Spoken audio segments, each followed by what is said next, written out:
The Homestead Miami Speedway is the setting for our first race of the IndyCar season, the Toyota Indy 300, presented by XM Satellite Radio. We come to you from just south of Miami on a sunshine splash day. Welcome, everybody. I am Brent Musburger. We were all prepared to bring you a celebration of the IndyCar series, the start of a new season.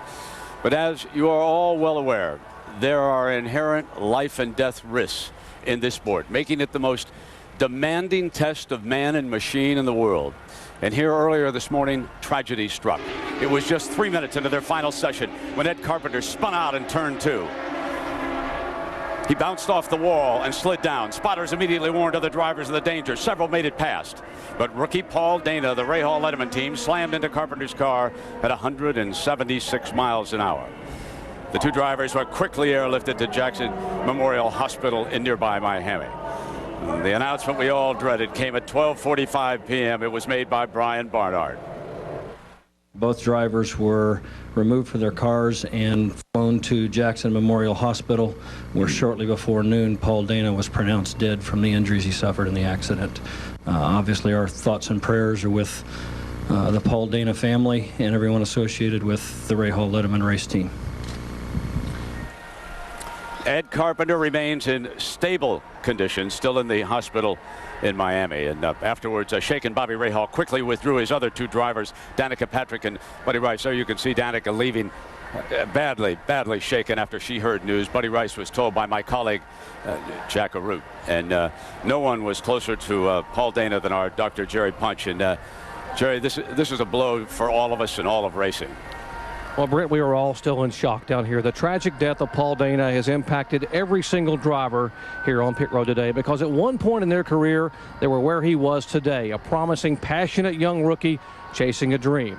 You know, ironically, the career highlight for Paul Dana came here 2 years ago when he sat on the pole for an Indy Pro Series race. He was so happy because he was getting a chance to pursue that dream. This morning, he was doing what he loved. And now, we have not only lost a promising young driver, many of us, myself included, have lost a friend. Brent? Dr. Paul Dana would have been 31 years old coming up on April 15th. Our condolences go out to his lovely wife, Tanya. And now let's go trackside for a special invocation. And now, remain standing for today's invocation. Please welcome Indy Racing League Chaplain, Father Glenn O'Connor. It is with heavy hearts today, ladies and gentlemen, we ask for a moment of silence.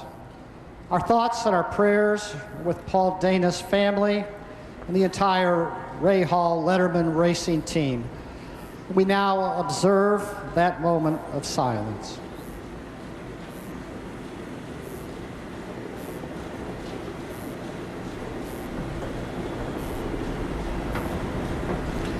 Heavenly Father, as we gather here today, we ask for your loving presence. We thank you for the beautiful day, for this facility, and for the entire Indy Racing League family. And bless this race with safety. Bless all the competitors. Bring them safely home. We remember our troops, too, that allow us to do this. We ask you to continue to bless us in the name of Jesus, your Son and our Lord, who lives and reigns forever and ever. Ladies and gentlemen, here to a part of racing. All drivers know it. They'll remember their fallen comrade, but right now they also know it's time to go racing in honor of Paul Dana. The 482nd from Homestead Air Force Base welcomes you back, ladies and gentlemen. And as they roll by, it's my pleasure to introduce your broadcast team on the IndyCar Series this year. A couple of fine veterans, Marty Reed, Scott Goodyear, who's been with us, and we introduce Rusty Wallace, one of the most popular drivers in all the world. And Marty, I don't think anybody has a better perspective on what has happened today than your two colleagues. That's for certain, Brent. And boy, this is certainly not the way that we wanted to start the 2006 season. I mean, after all, after yesterday's qualifying performance, the three of us and our entire entire crew. Record-setting performance by Sam Hornish. We were ramped up, ready to go, and then we found out again just how cruel this sport can be. Both of you guys have been in the cockpits of these cars. First off, what's going through your mind? This is your baptism into broadcasting. Rough way to start. And what are these guys thinking about? Well, right now, very somber day, Marty. No doubt about that. You know, the confidence in these guys right now, their focus level's definitely been shaken. They're thinking about the race. They're thinking about Paul. Their minds are going all over the place right now. But I will tell you guys, when they hit that ignition switch and that old Honda engine fires up, their adrenaline's going to start to flow. They're going to start thinking about racing, and they're going to think about job at hand. And they're going to get out there and try to win this race for Paul. They're going to drive hard. They're going to drive their brains out. But you know what happens? When victory lane's all over and they fire their street car up and they drive home, their mind's going to go back to Paul. You were in the drivers' meeting, Scott Goodyear, and there were some people that were not very excited about racing today. Marty, you're absolutely right. It was with mixed emotions that actually this race is moving forward, because a lot of the drivers in there certainly were actually thinking that maybe we shouldn't go forward. Brian Barnhart, the president of the IRL, was actually letting everybody know exactly what happened this morning, and he broke up. Tears came from his eyes because he says something that we've all felt before, that, you know something, you guys are my friends. I don't want to lose any of you. We try everything we can to make sure we do everything here for safety, but somehow this was out of our hands this morning, and this was in God's hands. And you know, as a driver, Rusty, you realize that every time you strap yourself inside one of these cars and you go 200 miles an hour, you know you're putting your life on the line. It is not unprecedented for teams to withdraw. If you remember back in 1999, Team Penske withdrew from Laguna Seca after the death of Rodolfo Gonzalez, and that is the precedent-setting move. It's been going on for literally years in the sport, as it was Bobby Rahaal's decision to park his other two cars in honor of Paul Dana. There is Mario Andretti. We'll be back with Drivers Start Your Engines at Homestead Miami Speedway. When we come back, we'll start the 2006 IndyCar Series season. Stay with us. Back here at Homestead Miami Speedway, we are just moments away from Drivers Start Your Engines. Let's get an update on some of the stories that we're going to be covering closely today. How would you like to be a 19-year-old rookie? Let's get the latest on Marco Andretti. Jack Arute, you're up. And Marty, if you've got the keys to your father's hot rod, what goes through your mind? Your first pit stop, your first IndyCar ride, and then the shadow of what happened this morning for young Marco Andretti. I asked his grandfather, Mario, if he had a conversation with his grandson about the unfolding of events this morning. He said absolutely not. Mario Andretti was very specific about the fact that you don't talk about it. He said the most important thing is to put it out of your mind. He should know, Jamie Little, he lost his teammate in his Formula One World Championship run. That man, of course, Ronnie Peterson.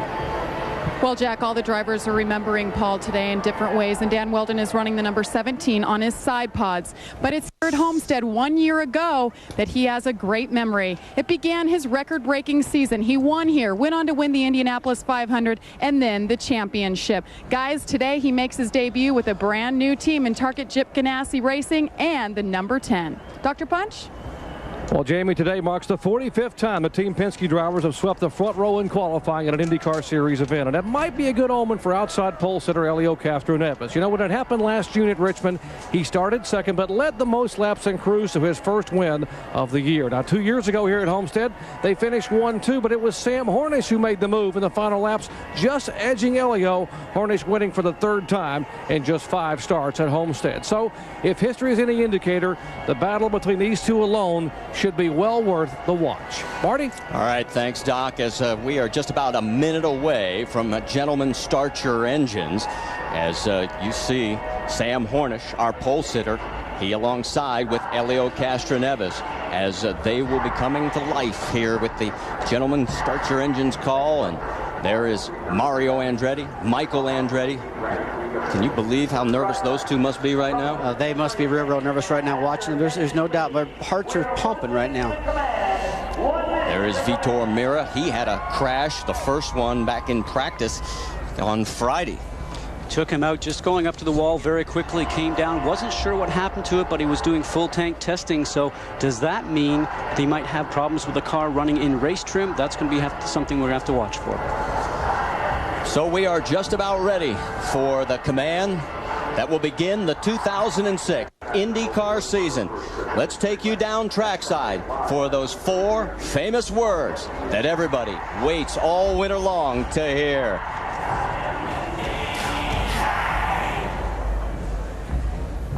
Race fans, the time is now. It's time for the most famous words in motorsports. Here to give that command, please welcome Miami Dolphin All-Pro defensive end, Jason Taylor.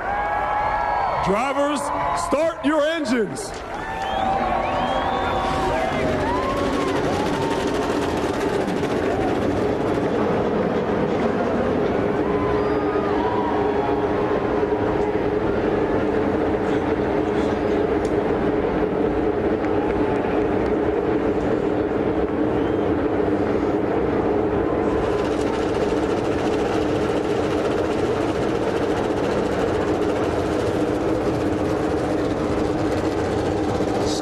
Pit lane, we see all hands up, which means all engines have been fired. So we are getting ready, although it looks like a little bit of work still going on Scott Sharp's car. There's PJ Chesson. He'll be at the very back of the field. A latecomer to this season's race, Carmelo Anthony, a co-owner with Ron Hemmelgarn on that team. We'll talk more about them in a matter of moments. There's Buddy Lazier, the 1996 Indy 500 winner.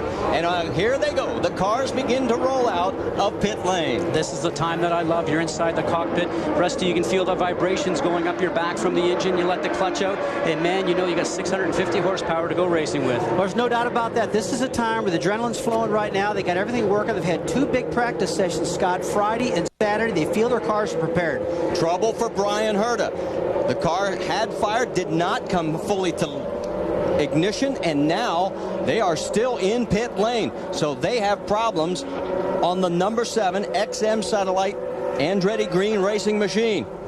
You can see the computer out there, so they're actually reprogramming the black box that's actually in those cars.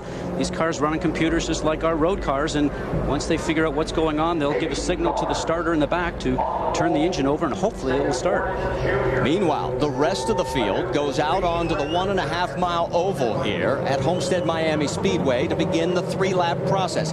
Take a look at our Toyota starting grid. They will come across the screen at the top. You will notice the names at the back, which will include Danica Patrick, Buddy Rice, and Ed Carpenter will show a DNS, which signifies they will not start in today's race. Let's get an update on the 7 car. Jack? Marty, the thing you don't want to hear when you try to fire your Honda engine, no fuel pressure. They're going to have to push it to the pit box and go to work. Not what you want to do when these brake base laps are winding down. All right, thanks for the update, and boy, they are working feverishly.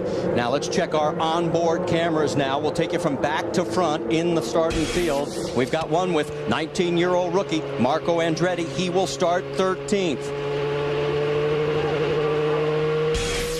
Also with an onboard camera, it's Scott Sharp. He'll be starting in the number 11 position in the Delphi Automotive. Dallara. We've got Brian Herta with an onboard camera, and right now he's stuck in pit lane.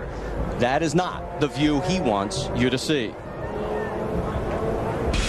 Our 2005 champion with new colors, Dan Weldon in the number 10 Target Chip Ganassi racing machine. He'll be starting 6th today.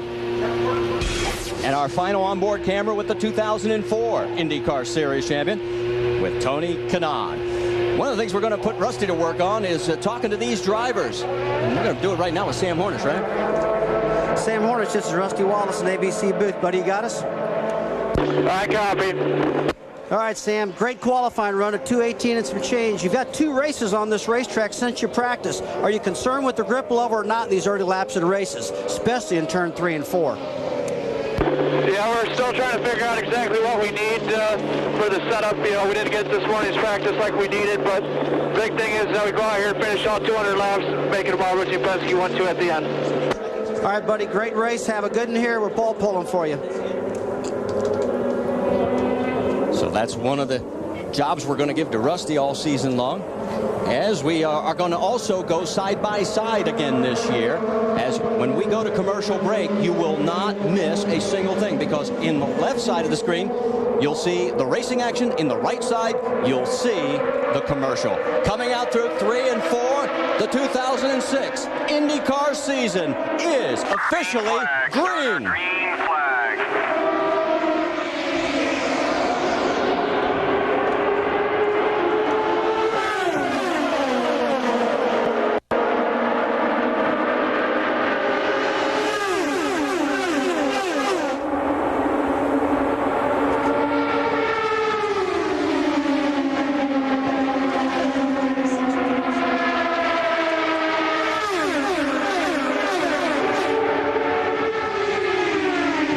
stripe. Sam Hornish Jr., our pole sitter, takes the lead. Helio Castroneves right behind him, Dan Weldon. And we get word that the number 26 of Marco Andretti. Doc, you've got more. And guys, the rookie has made a rookie mistake already, and his dad just had to smile. Marco Andretti made passes before the green flag waved to the start-finish line. They're going to bring him for a pass-through. He comes down pit road at 60 miles an hour. A rookie mistake in his very first race. That, I'll tell you, is just about butterflies in the stomach. You're so anxious to do a great job. As soon as it goes green, you cannot pass any cars before the white line on the initial start. On restarts, you are allowed to. On board with Scott Sharp. That's Felipe Giafoni. Right in front of him in the number 14 AJ Foyt entry. Sharp right now running in 9th position.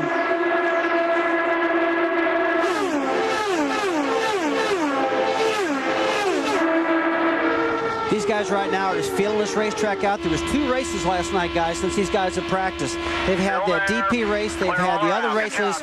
Right now, turn 3 and 4 is a little slip because of the road course. They're feeling this thing out right now to make sure their tire pressure comes up and their grip levels are good.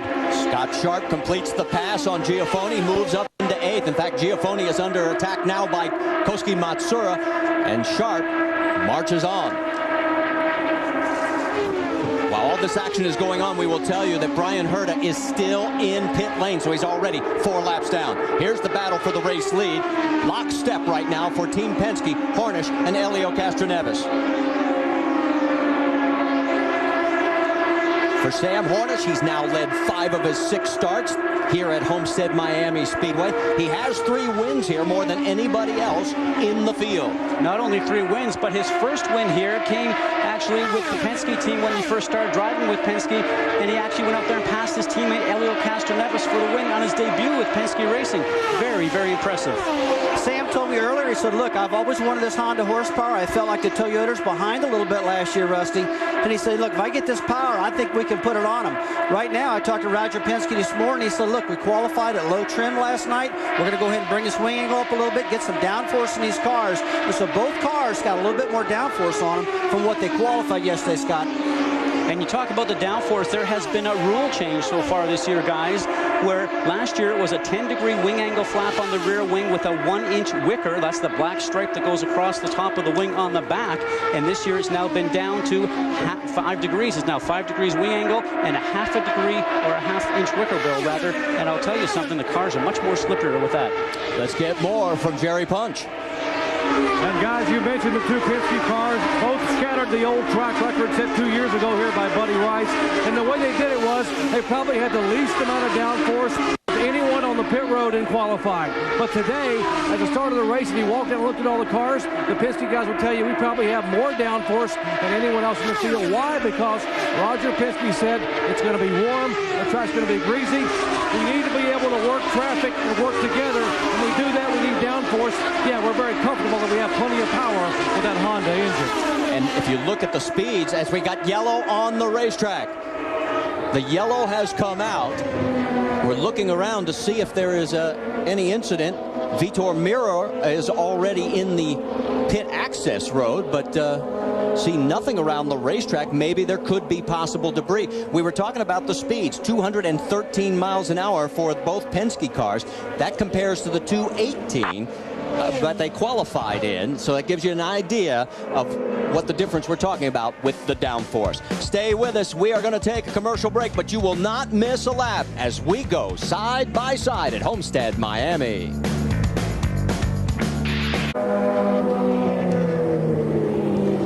Well, as you saw while we were on side-by-side, split strategies now here at the Toyota Indy 300 presented by XM Satellite Radio.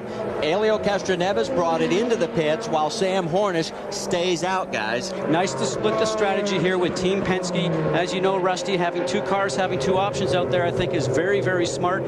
Interesting, though, to see Marco Andretti come in. I thought he might try to get his lap back out there, but I think it was smart to bring him in underneath yellow for his very first pit stop. No pressure on him under green. He's got a concern right now with the way his car's handling or driving. It's a smart decision to bring him in and work in this car right now. Marco's not out of this deal yet. Let's check in with Jack Arute. When it goes wrong big time. 19-year-old Marco Andretti, third generation Andretti to drive Indy cars, dead sticks it to a stop.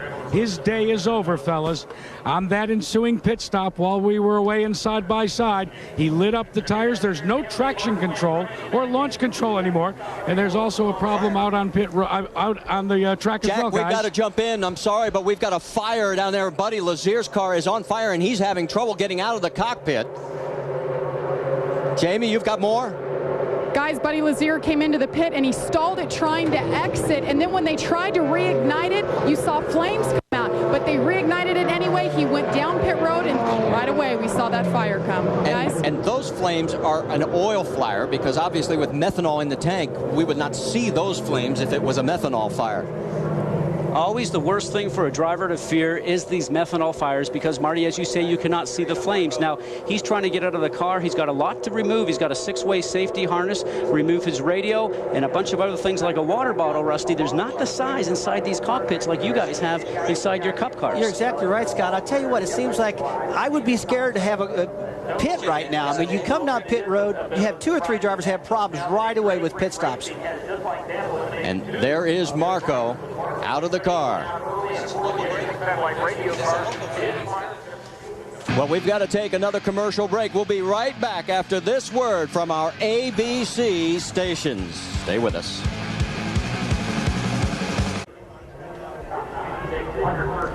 Back here in Homestead, it's a short day for Marco Andretti, a broken half shaft. What happened in that pit stop that caused it to break, Marco? I don't know. I might have grabbed first before the car dropped, but I mean, I guess I didn't think I did. They really haven't told me yet what I did wrong, but you know, obviously we have to fix it. It's a shame we're not out there. What about the restart, too? A typical rookie mistake. Talk me through what happened there. I guess I just totally misunderstood the thing. It was too good to be true. You know, I went before the start-finish line, and I thought it was just when they said green on the radio, and I went when they said green. So it's too good to be true.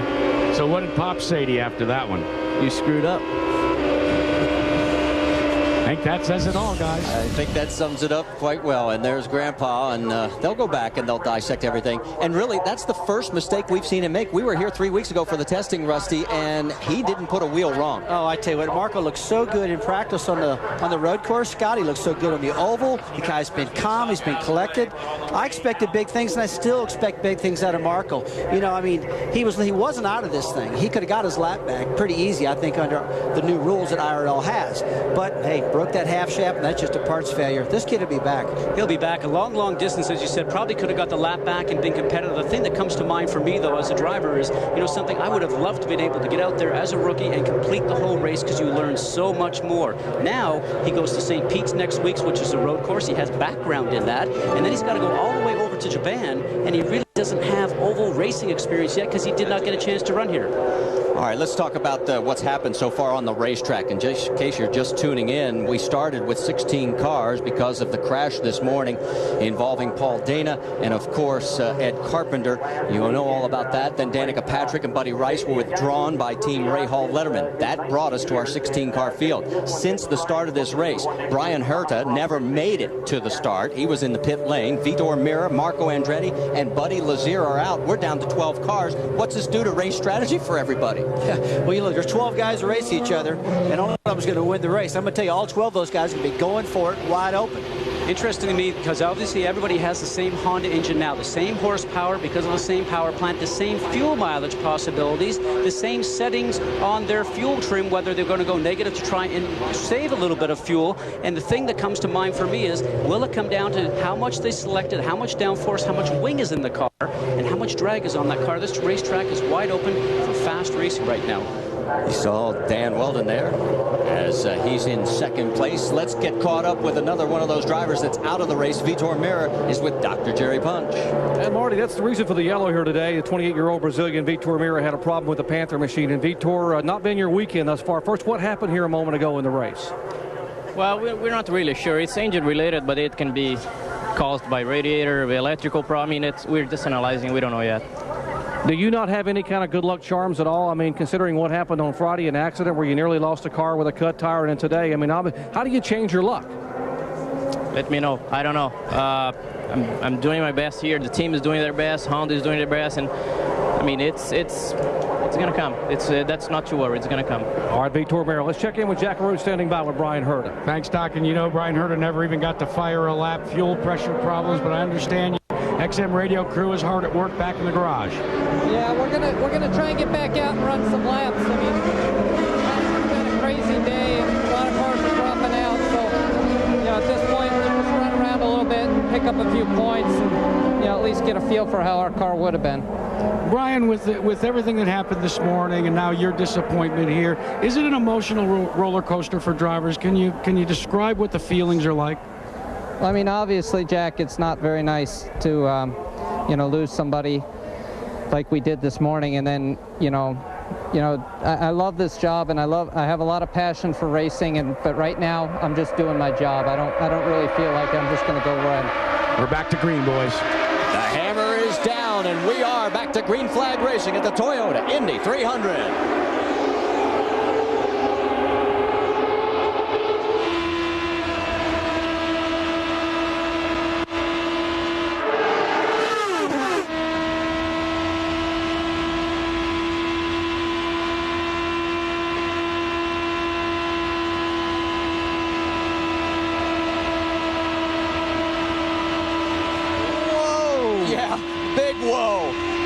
A huge wiggle, but he doesn't lift, guys. He just keeps his foot on it. This is why this guy won the Indy 500 and the championship. Okay, those tires had a lot of rubber on them, had a lot of buildup on them on that restart. You see, he got pretty loose. Take a look at the Firestone telemetry as it happens. Check out the speed, 215, 217 down the straightaway, hardly dipping in the turns of throttle, guys. Look at that, 100%. It's amazing. Now watch the G-forces climb through turns 1 and 2. You'll see it just up over 4. Remember, you're doing that for 200 laps around here at both ends of the racetrack, Marty. The thing I'm noticing, guys, from this onboard shot, look ahead at Sam Hornish going in through the corners. Now, this time, Weldon's down nice and low, but he gets up into 1 and 2, and he can't hold that low line. Well, I think he's struggling with his car because we saw it wiggle. We saw him turn the steering wheel a lot, and that's when the cars got understeer. I know Rusty likes to call that tight in his terminology, but that means the car is not making the turn as the driver wants it to. Watch for some changes during the pit stop. Well, there's a lot of things these guys can do inside the corner. They can work that weight jacket, the front rear sway bar.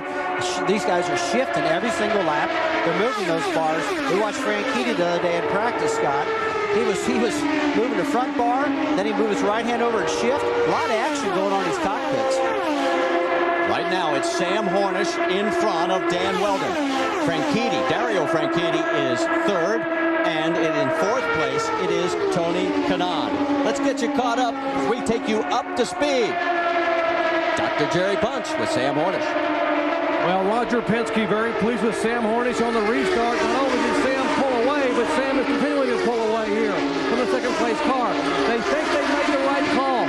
More downforce means a more drivable race car, and thus far it's working for Sam Hornish. Jamie? Well, Dr. Punch Chip Ganassi very happy so far, but yes, they were all checking the telemetry after we saw that wiggle from Dan Weldon, but he held on to it. They said, yes, of course, he is a little tight. Look for a change to be made when he comes in, guys. He did stay out when half the field came in that last pit stop. Jack? Dario Franchitti likes his race car. What he likes more is the fact that his teammate has caught him. He says the car is working well in traffic, and now that he has a tow with car number 7, who runs right behind him, his teammate, Tony Kanaan, they're going to try and draft their way to the front. Guys?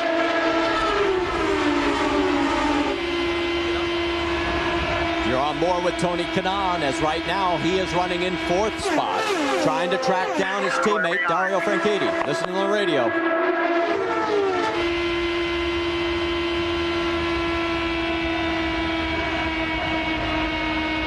Hear the throttle there and the hand shift for the shift lever. The car started to push. He eased off the throttle a little bit, lower RPMs, and then he goes down a gear, guys, to try and build the speed back up coming out of the turn. We can give you, Brian Herta fans, good news. He's back into the race. The bad news is he's 28 laps down, but at least he's out there. As a driver, that's not what we want to hear, 28 laps down. I got to tell you, I love this shot from looking down into the car, guys, for the fans. It's just this amazing shot, seeing these guys shift, seeing them work these sway bars, make these chassis adjustments. You know, back to Tony Kanaan, I was talking to the Penske team, and they were worried about Kanaan. They thought he had one of the best handling cars in practice that they saw. Well, and one of the things we should point out, look at the top 3 positions right now. 3 different pit teams. Penske, Ganassi, Andretti Green. And I think that goes to say how competitive this season is right now and how everybody expects and knows that you're going to have to get every point on the racetrack each weekend. Jack, you've got more on Tony Kanaan.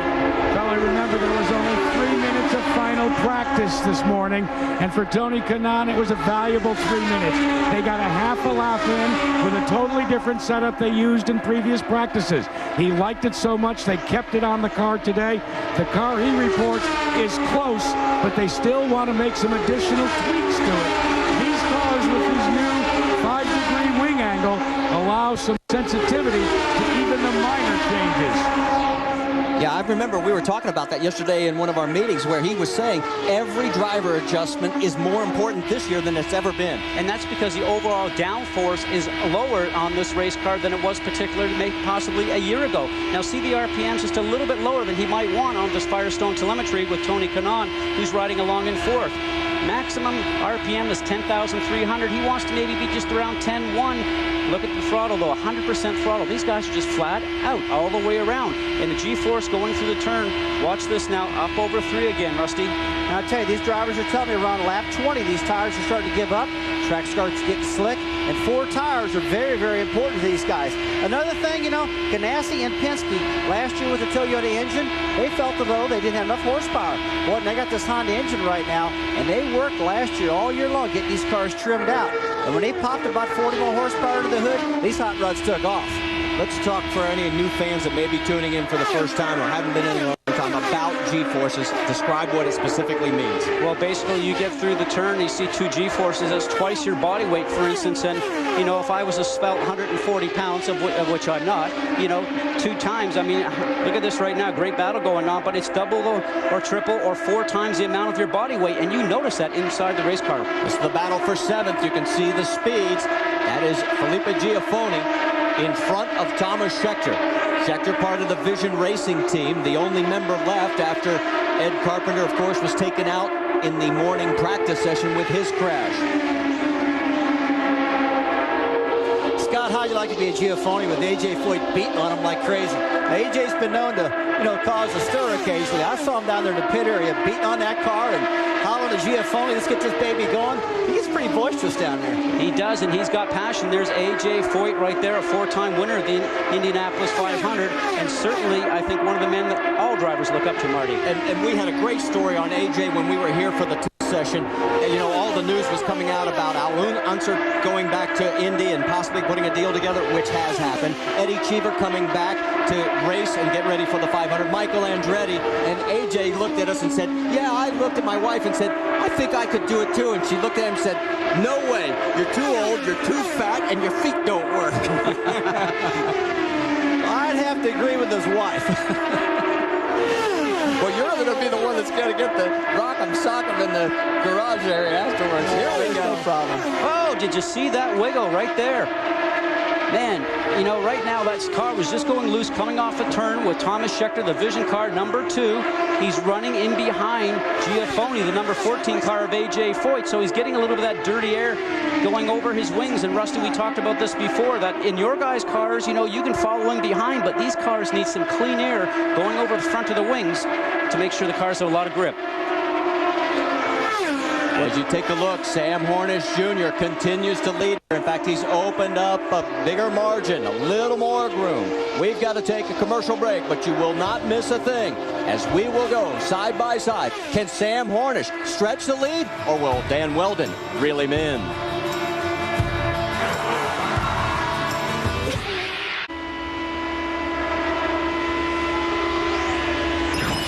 Well, a reminder that last Wednesday, millions followed the evidence and discovered ABC's newest hit television experience. See the show the Wall Street Journal calls amazing. The Evidence, an all-new episode this Wednesday at 10/9 Central, right after an all-new Lost, only on ABC, as Sam Hornish Jr. continues to fly around this track that he loves, having won 3 times here in 5 years. And Rusty, down in the pits, the Penske people say that the switch to the Honda engine this year was the final piece of the puzzle. They already had the trim in place. They were just waiting for that new engine, and they are rolling. Well, Brent, you're right. They've put the fear of God in everybody right now. They were so prepared last year with the other engine package. They had their car so trimmed out. Now they put a lot of power in the hood. They're taking off, and they're showing us today. You know, I tell you what, though, Scott, I got a concern that with the corn is staying out, he's going to have to put on the green here pretty soon. He looks like he's going to have to. You know, you're going to see around 50 to 55 laps as we see Roger Penske, who's doing all his strategy work right now on your left-hand side. But you know something, he pits underneath green. If it stays green throughout the whole event, everybody else has to do it. You know, it's going to fall down to who's got the fuel mileage to come down to the end of the race. Let's get an update on pit strategy from Jerry Punch. And what a master is Roger Penske. You understand why he runs a $9 billion corporation. He made the call. We're going to move our drivers up to 2 different strategies. Thus the early pit stop for Helio Castroneves at lap 12. Now, that means Castroneves can go to lap 67 or 68 on fuel. But expect Sam Hornish to come in between now and lap 57. Also, by the way, Sam complaining of a little bit of an understeer, a push in turn 1. Watch for a slight front wing adjustment on that pit stop in the next 3 to 4 laps. All right, thanks, Doc. As you see, Sam Hornish continues to try and reel in that next car, which would be a lap vehicle.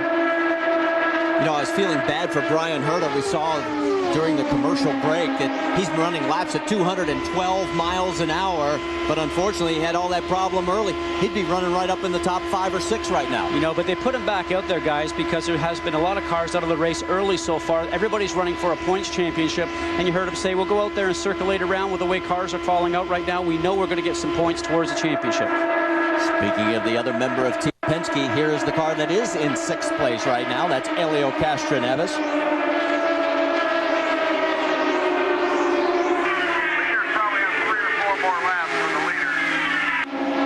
Well, you heard it there. 3 to 4 more laps on the race leader, Sam Hornish. Tell you what, that's a concern, boy. You don't want to pit under green if you don't have to. You had that free caution flag to come in, but I'm not going to put it against Penske. He's pretty smart. Thomas Scheckter brings his Vision Racing Dallara into the pits.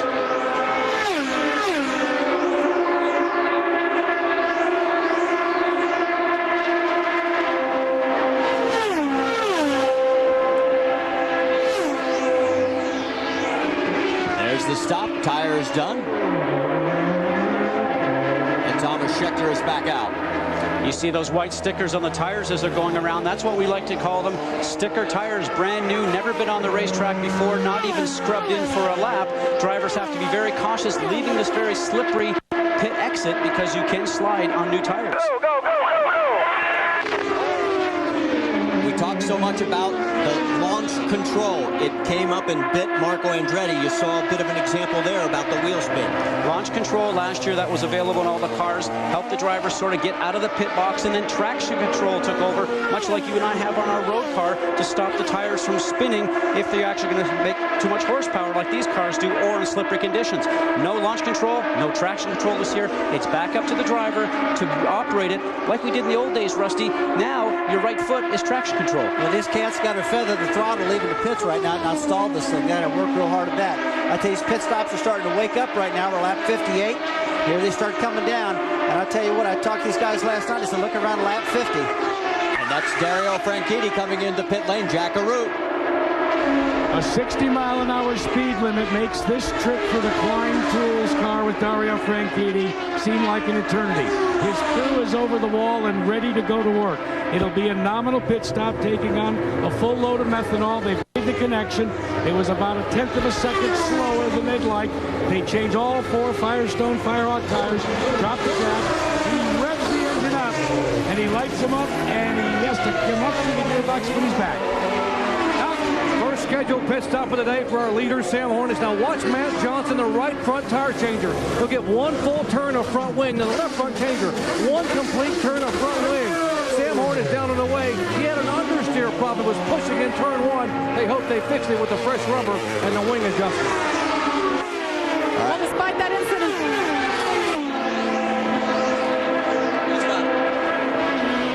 Guys, if you look to the inside, there's a bit of a drag race. That green number 11 is Tony Kanaan. A very quick stop for the Kim Green-led crew. And he leads the other two cars up. Now we're asked to be a little bit careful. He's coming back up to speed out of this pit lane midway down the backstretch.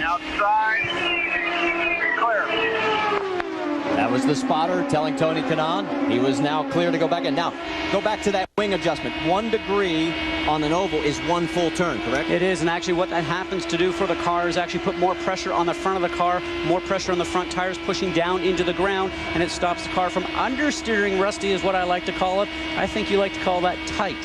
Well, it keeps the car from pushing or be tight. So there's two of them. Take a look at our new leader. That was Helio Castroneves as he is out in front. And here comes Scott Dixon, who comes off the race course. He was in second. Jamie Little. That's right, Scott Dixon, a new man this year, guys. He wants to prove the power of the team that he has behind him. He won this race in 2003. You see there 4 tires, 1 turn of front wing, guys, and it's clean, and he's off. Thanks, Jamie. Scott Dixon back out onto the racetrack. We'll let you know where he rejoins the battle right now. Castroneves, Sharp, Matsura, and Dixon, your top 4.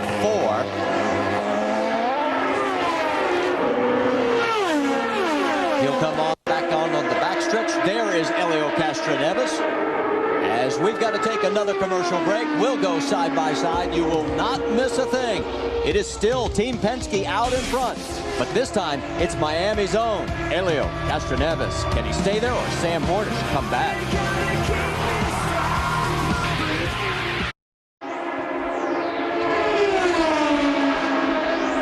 Here at Homestead Miami Speedway, your leader Scott Sharp is ready to present himself on pit road for the first time today. Actually, it's the second because he pitted very early and got out of sequence. He reports that the car has been very, very tight. So they're going to look for a wing adjustment that will be made as he hits his marks. First, they will change the tires and then look either for Don Lambert or Brett Knopfman on the front tire changes to make the wing adjustment. It is Lambert that makes the adjustment. Because the car was still too tight. Well, and by my count, guys, he pitted at lap 12, went to lap 69, so that's 57 laps on a tank of fuel. That's pretty good. Well, Helio went 55 laps, so I was wrong. You know, these guys are kind of snookering me a little bit, Scott. They're telling me 45 to 50 laps. Welcome to IndyCar racing, partner. All right, we got a slow car. That is P.J. Chesson, the Carmelo Anthony entry, along with Ron Hemmelgarn. What's going on there, Jamie? Well, guys, number 91, P.J. Chesson, the rookie we've been talking about him. This car is owned by Carmelo Anthony of the Denver Nuggets, and they've been so excited today. He's actually doing a great job for him. He came in on the pit stop, and they're all confused what's happening right now. Guys, we're going to try to get a word and get right back to you. All right, keep us posted. Carmelo scored 28 last night, but the Nuggets still lost to the Phoenix Suns. Now, Marty, let me interject. He is going so slow right now. He needs to get on the lower side, down by that white line on the racetrack, because he's drifting up into the middle groove, and he's going a lot slower than the other cars were. I'm surprised that he's staying out there. If he's got a problem, why wouldn't you bring it in? Well, see, right now he's making Scott Sharp go real high up into the gray section. Man, that's not going to win him a lot of friends. No, that's not going to win him any friends at all. Obviously, there was something wrong with this car, and he's done something to get it going again. So he's messing around inside the car, that's for sure. He's 100% throttle, so I don't know what he was doing. We'll check on this. You see a speed. It was down around 207. Now it's back up over 210. And Marty, just look at the throttle in the turns. He's so far off the throttle. He's not very happy with the car. And even at that speed, it's rolling itself up the racetrack, and he's taking a real high line. So as a rookie, you've got to really feel this thing out. If it's not right, something didn't go right in the pit stop, bring it back in and make another change. While all this has been going on, Sam Hornish Jr. has rotated through all the pit stops. He has regained the race lead. Dan Weldon is second, Tony Kanaan third, Dario Franchitti fourth. And there is Carmelo Anthony, star of the Denver Nuggets and new co-owner of the number 91 car. Jamie, you've got more? Yes, actually, I just talked to the team, you guys, and they thought at first that they had a gearbox problem, but the engineer just told me he actually jumped out of gear, so it looks like they have it all straightened out. Maybe it was just a rookie mistake on P.J. Chesson's part. Well, And PJ told us, he says the car is more sensitive than what he drove last year in the Indy Pro Series. And he says there's so many more adjustments that you got to make. Maybe he did. It just popped it out of gear. A lot more adjustments, and a very tricky race car to set up. Has a lot more horsepower and goes probably somewhere about 60 miles an hour faster. So that's a lot of speed difference. I'll tell you what, guys, while all this stuff is going on, these cats are flying around this racetrack at close to 214 miles per hour. Oh, you heard some backfiring going on there just a moment. It looked like possibly they're on the rev limiter with that car, on PJ Cheson's car. So if they do have a gearbox problem, maybe he cannot select the top couple of gears, which are the high-speed gears, guys. And you saw PJ speeds at 204, 207. Our race leader, Sam Hornish, he's running at 213 miles an hour a lap. That's the pace you're going to have to race if you want to take the lead from that man right there in Team Penske's number 6. Sam Hornish Jr. Dan Weldon running second. Tony Kanaan is running third, with Dario Franchitti and Elio Castroneves rounding out our top 5. We've got to take a commercial break. We'll be back after this word from your local ABC station. On the track, the Penske's are dominating. In case you were not with us earlier today, 30-year-old rookie Paul Dana died after suffering major injuries in a practice accident here at Homestead. That crash also involved Ed Carpenter. As a result, drivers Danica Patrick and Buddy Rice were also pulled off the grid by Bobby Rahal, who along with David Letterman owns the racing team. Now, for more on the condition of Ed Carpenter, let's go to Dr. Jerry Punch. Well, Brett, the word from the team is that Ed Carpenter has been admitted to Jackson Memorial Hospital Medical Center. They're the Level 1 Trauma Center. And we are being told that from the team members that x-rays are negative on Ed Carpenter and that there are no broken bones. However, he is currently undergoing a CAT scan because of the impact and the velocity of that crash. He'll be kept overnight for observation, and right now CAT scan ongoing, but x-rays negative, no broken bones for Ed Carpenter. Guys?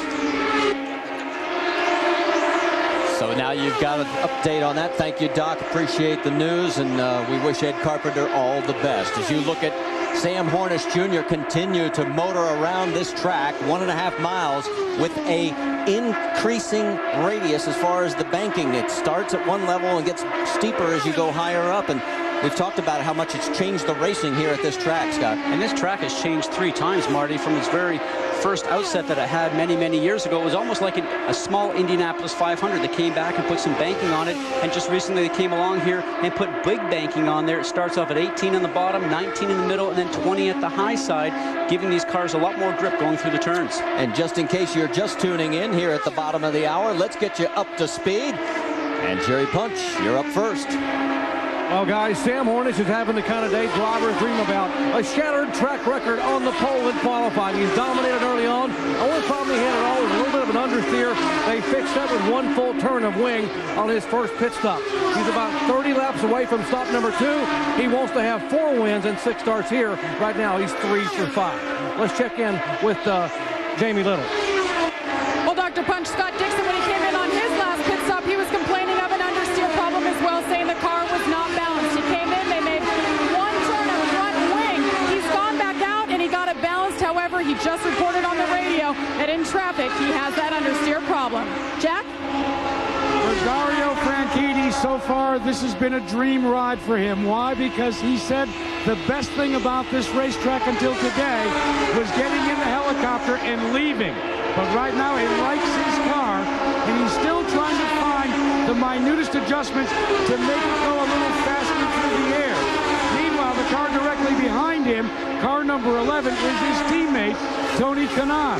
Now, Kanaan has won an IndyCar championship 2 years ago, but he has never won a race here at Homestead. He has always wanted to win one here, and he thinks he may have the car to do it today. He reported Jerry Punch to Tim Green just moments ago that he likes what he's got right now. Jerry? Jack, Elio Castroneves has never won a race in his adopted hometown of Miami, Florida. He would love to do that today. He has 3 top 3 finishes in 5 starts here. Now remember, he is off sequence on fuel mileage. He pitted on lap 12, so he can actually go about 12 to 14 laps further than any of the other leaders. So if the yellow falls his way, Elio Castroneves could possibly steal one here today. Jamie? Well, Dr. Punch, last year, Dan Weldon held off Sam Hornish Jr. by 3.6 seconds to take the victory. victory. Now he trails them in second. He says right now the car is good as he works his way to the front. Jamie, Scott Sharp in car number 8. As a driver, he may be 38 years old, but he's in the best physical shape of his career. He may need that physicality today because this car's got a serious push. He's not happy. They've made 2 major wing adjustments, and still, he's trying to ride it out. Jamie? Well, Felipe Giaffoni in the 14 car, we were talking about A.J. Foyt earlier. He is so excited to have a driver he knows is capable of putting this car in the top 10, top 5 on a weekly basis. Right now, they are currently running 8th, and Felipe Giaffoni couldn't be happier. Jack? Kosuke Masura likes his ride. He says it's very stable. He reported to the crew that the car feels good in traffic. This is a brand new crew. This is the Scott Sharp crew from 1 year ago. Kosuke has inherited them, and he likes the drive so far. He was up front trying to use fuel strategy to keep himself up front. Jerry? Well, Jack, Thomas Schechter is driving for a team with a very, very heavy heart. His teammate, Ed Carpenter, has been admitted to a medical center in downtown Miami, a part of a major accident this morning that took the life of Paul Dana. Schechter has one mantra in mind. I simply want to finish this race and get away and have time to have my thoughts to myself. But he's doing a pretty good job in the very first ride ever with that Vision Racing team. That gives you your top 10. We've got Eddie Cheever in 11th, PJ Chesson in 12th, Brian Herta in 13th. Those are the cars still running on the racetrack. There's your race leader, Sam Hornish Jr. He's setting a record average speed right now, 177 and change. Can he hold on to it? Stay with us and find out as we go side by side. You won't miss a thing.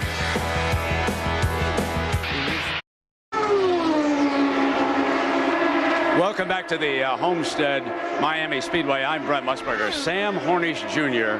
continues to roll around this racetrack, which has to be Sam's favorite. He has won here 3 times in the last 5 years. The first time he struck was back in 2001, and he was racing for the Panther Racing team when he finished first, starting in his way back in the field, and then he struck again the following year to back up winners in 2002. But the most dramatic win came for Team Penske in 2004. He passed his teammate Castro Neves on the last lap of the race. So Sam Hornish Jr. continues to be our leader here at Homestead. And there you can see the past winner a year ago was Dan Weldon. Dan Weldon, of course, such an interesting competitor. He stalks the leaderboard just like he's doing today. And if he has the equipment, you can expect the defending champion to make a move. As we toss it back, we're under a yellow flag right now, obviously. And so let's go back upstairs to Marty. All right, thank you, Brent. Along with Rusty Wallace and Scott Goodyear down on pit lane, Jack Arute, Jerry Punch, Jamie Little. The yellow is for debris.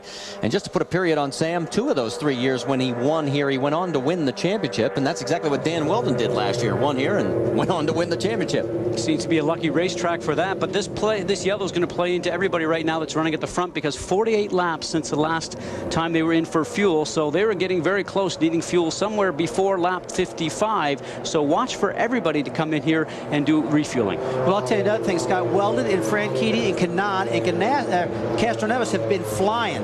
This is definitely going to bunch his field back up and make for an unbelievable race. Because I got to tell you, Weldon, I've been watching him. His speeds have been unbelievable. Well, this is our second caution of the race. We passed the halfway point 7 laps ago in this 200-lap affair. Our first caution was for a total of 11 laps, and don't think this one will take too long to get cleaned up. Just waiting for the debris to get cleared. Now, as you're riding along here on Dan Weldon's onboard, you can see the shadows going through turns 1 and 2. He's just coming out of 2 now. As the sun starts to set here, guys, the grandstand's shadow turns 1 and a little bit of turn 2. Consequently, when you get down through turns 3, going in through turn 4, the sun is actually in your eyes at this time of day going into 4, Rusty. And as you know, you sort of get some blind spots going around there. And at 215, 16 miles an hour, you got to really make sure you're right on line.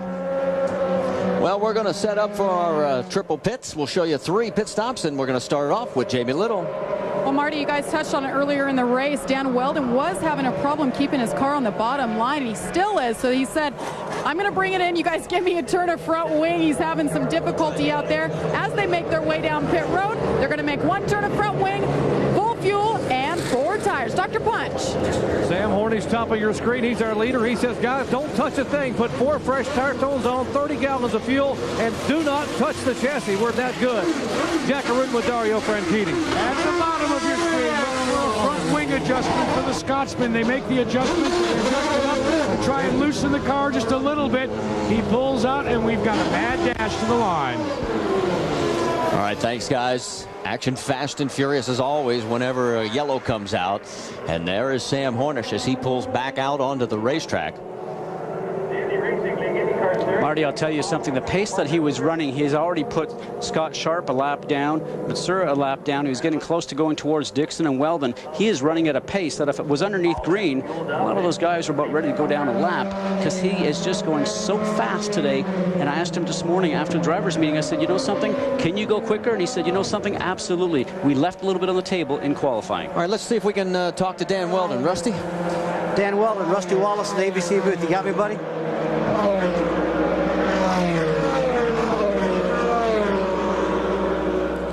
He must be busy. We're not getting the response. We'll keep tabs on that. You know, you mentioned it. We have a total of 6 cars now on the lead lap. You're right. That's how fast Sam Hornish was flying around this racetrack.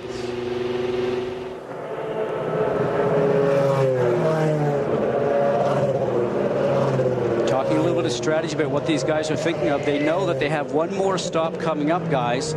So they have one more opportunity to make a change on the car if they're not happy with it in this next segment. Well, we're going to try one more time. Rusty? Dan Weldon, this is Rusty Wallace in the ABC booth. Do you have us? Now, if he heard you, you see him pushing a button on the steering wheel, and I guess maybe we're calling, but no one's home. Yeah, 2 times a charm, 3 times, and you're buying the beer, and I think I know which brand I'd get from you.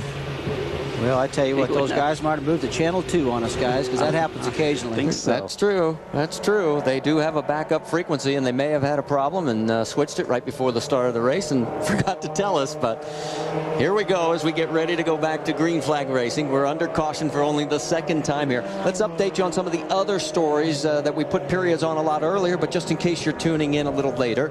If you're wondering what happened to 19-year-old Marco Andretti, well, he broke a half shaft when leaving pit lane. He got a little excited with the throttle and ended up snapping that half shaft, and that put him on the sidelines. And then Buddy Lazier also went out when we saw an oil fire for him, and then Vitor Mira also exited from the race early. And earlier on we saw Brian Herta not get going at the very beginning because of fuel pressure problem, but he's actually back in and many laps down, and interesting, about 28 laps down, but he's been running some fastest race laps, Marty. Very difficult for a driver when you know you got a fast car, but there's just absolutely no chance of getting up to the front. Yeah, he's in 13th position right now because of all the attrition. While we've got a moment, let's talk about what's going to happen next week, because we don't want you to miss a special NBA Sunday on ABC doubleheaders. The race for the playoff positions heat up. 12:30 Eastern, the Suns battle the Pistons. Then at 3:30, you'll see either the Rockets, Lakers, or the Nuggets with Carmelo Anthony against the Mavericks. That's next Sunday right here on ABC Sports, home of the NBA Finals. We're up to lap 112 of 200, still under our 2nd caution. But it looks like we are about to go back to green flag racing. Sam Hornish will set the pace through 3 and 4. Right behind him, Dario Franchitti, Helio Castroneves, Dan Weldon, and Scott Dixon. That's your top 5. The hammer's down, and we are back to green.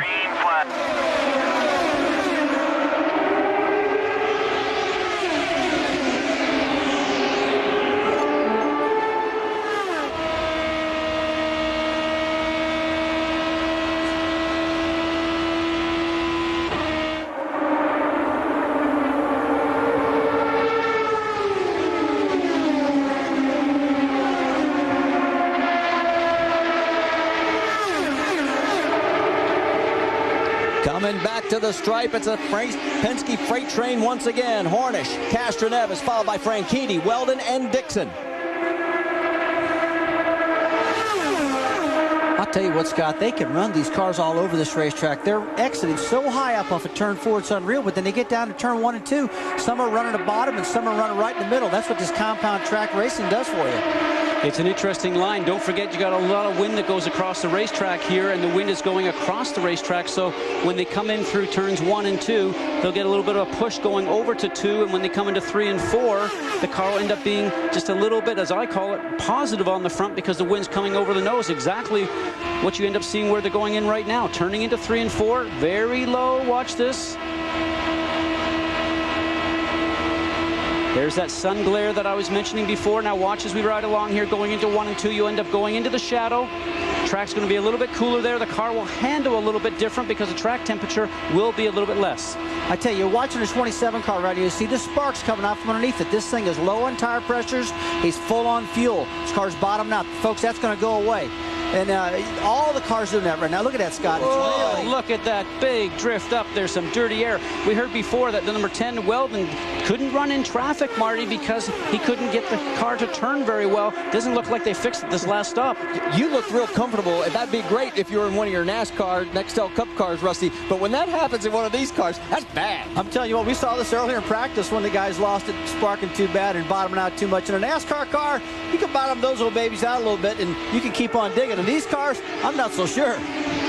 Well, there's Dan Weldon. He had one of what you like to call, Scott Goodyear, a depends moment.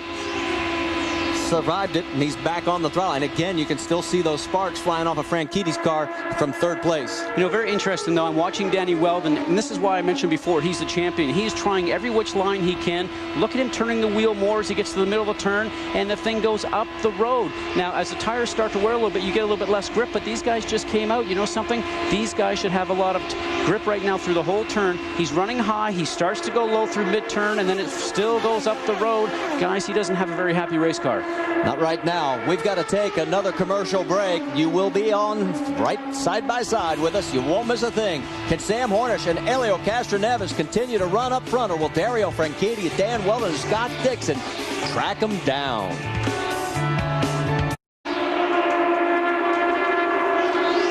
Here at the Toyota Indy 300, presented by XM Satellite Radio at Homestead Miami Speedway. You are looking at the race leader, Sam Hornish, Helio Castroneves, followed by Dan Weldon, Dario Franchitti, and Scott Dixon. All 5 cars just that close as things have really tightened up here. We are working lap number 127 of 200. And Scott Dixon has just turned 2 laps in 2:14, close to 2:15. Let's get more from Jamie Little. Unbelievable lap times considering the issues he's had with his car today. It's just pushing a little bit. We heard him, he loosened his car up, and then he went back and they tried to readjust on the last pit stop. But we heard him on the radio talking about the problems just a moment ago. Tell us about the car. Yeah, it seems pretty good. I just tried to loosen it up a bit so I could hug the bottom and get some track time, but it feels all right. Definitely a lot better with that seconds in the tires. Okay, what you were doing there, those 20 laps, that's exactly what we got to do. We got to run those kind of laps. That's what Hornish is doing. He just got track position by the speed he was running the first part of the race. So we're in. We got a big chance here. Let's just keep working at it. Copy. Well, you heard him say loosen it up a little bit. He freed the car up a little bit, took a little bit of that downforce out. Guys, they have their eyes set on Team Penske right now at the front of the field. And they are holding station right now, Jamie. It's Scott Dixon in 5th place. Let's look at the battle right now. As you can see, there is Tony Kanaan. You're on board right now with Dan Weldon. He is in 3rd. Through that shadow section that I mentioned before. It's interesting to me, though, guys, when I watch this, you see a car coming out of the pits on your left-hand side, probably Kotsuki Masura, who just actually came in for some pit work. Dan's going down through 3 and 4. Seems like he gets well through there. Through turns 1 and 2, I don't think his car is working as well through that segment, Rusty. Interesting to note, though, anytime he gets very close to the car in front, the front end washes out from him. That's understeer. It sure does, Scott. You're right. No doubt about that. But I'll tell you, this is just what we needed was this last caution play, because Weldon has been smoking out there. Some 2:14.8 laps. Dixon also. Team Ganassi is flying right now. I'll tell you what, they've got their eyes set on Team Penske. You can sure see that. And Franchitti, he's right in the mix with them. Well, let me ask this question, guys. Normally, we don't see this last push like this until maybe the last 50 laps after the last round of pit stops, if we know we're going to potentially go green flag.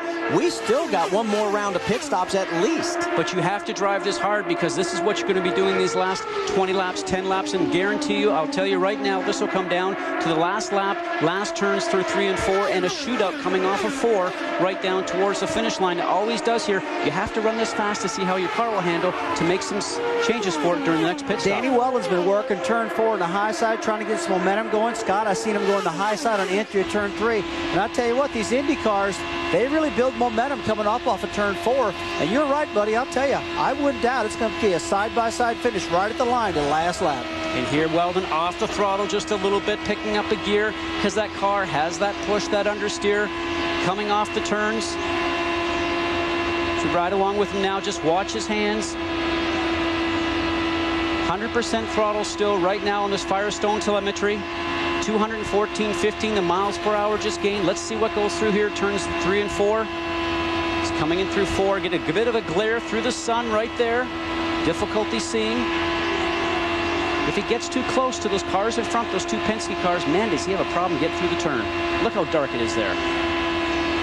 All right, the guy that's right in front of him is Helio Castroneves. We've documented all day long about how this is his hometown, his adopted hometown of Miami.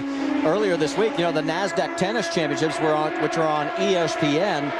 They're going on here in the Miami area, and Helio, who has a pretty good game of tennis, got a chance to trade shots with Martina Hingis, and then he took her around in the 2-seater. Take a look at what this was like earlier this week, as there was the photo opportunity, and I think you know which one's Martina, right? Okay, good. And see, he's got pretty good backhand there. And then he gets her in the 2-seater, and she said she had a blast. You know, I got to tell you, Rusty, I would not sit in the back seat of a 2-seater with any racing car driver ever. No way. There's no way I would let you drive me around because I know you try to scare me. You're right. And what does a driver like this playing tennis? He's got too much time in his hands, don't you think? He needs to go and do some more sponsor commitments. Yeah, probably so. Let's go to Jerry Punch for more. Well, guys, as you watch, Sam Hornish following in front of Helio Castroneves. Helio Castroneves right now realizes that Dan Weldon, in tennis terms, is getting ready to rush the net. And he has been given orders from Roger Penske. They have said, Helio, you have got to hold the 10 car off. If he starts to move in, which typically Dan Weldon will do late in a race, use the overtake button, position 3. Use whatever fuel you have to, but you're the wingman. Helio Castroneves, the orders are, hold off the 10, and then you can go after your teammate, the 6. All right, Scott, let's talk about the overtake button. What's it do? Well, if these guys are running at leaner fuel trim right now, when I say that, it's 100% fuel when you start the race. If you're trying to conserve fuel, guys, you will take the knob on the steering wheel, turn it back to, say, 96% fuel. Less fuel, better fuel mileage, less horsepower. But if you want to go off and have a burst of speed, push that overtake button. It shoots it back for a short amount of time to 100% fuel, Rusty. And those guys get a little spurt of energy. I'll tell you what, I wish my NASCAR car had an overtake button. I'd have used it a whole lot in my career. Yeah, and you'd have had a 4-race suspension like someone else we know in that series. All right, we're just past the top of the hour. If you are tuning in here to ABC, we are on lap 140 of 200 here at the Toyota Indy 300 at Homestead Miami Speedway. And I'm Marty Reed, along with Rusty Wallace, Scott Goodyear in the booth, and Jack Arute, Jerry Punch, Jamie Little, the Triple J Ranch, as we like to call them. They've got pit lane covered. And our current leader, Sam Hornish Jr., we've had 2 cautions, total of 4 lead changes. And Hornish Jr. leads Helio Castroneves, Dan Weldon, Dario Franchitti, and Scott Dixon right now, our top 5. What I noticed this year from last year, guys, with this new wing package we have, less aerodynamic downforce on the car if you choose to run it like that. And these tires, a little bit harder compound than what we had last year. The lines are completely different from a year ago. At this time last year, you would see these guys on the white line going through the turns and hugging the white line down the straightaways all the way through the next turn. Right now, that speeds are running a little quicker than last year. They can't keep the car on the low side. It's going to walk itself up. My question is, I wonder what's going to happen in that shootout for the last couple of laps. The driver can't keep it on the low side like we've done in the past. How's he going to protect his line? I can't wait to see. Well, if they got a late pit stop and they get 4 tires this thing, they can partial fuel this thing, right, Scott? Get the grip, get the speed right there, but have the grip of the new tires. I'm trying to do the calculations while you guys are talking about as far as what we're going to be doing for pit stops, because we've got another round approaching here. Well, probably in about 15, Marty, the way that I figured out right now, which is probably going to give us about another 30 to 35 laps on that last set of tires. And as the track continues to get greasy and hot with the sun beating down on it, on most of it, with the exception of 1 and 2, it's going to be 3 and 4. That's going to be the fun turn. Well, Sam Hornish and Helio Castroneves continue to march lockstep for Team Penske. We've got to take a commercial break. We'll be back with more after this word from your local ABC station. Hornish and Castroneves are on the lead. Roger Penske, the general, is calling the shots, as you heard from Dr. Jerry Punch.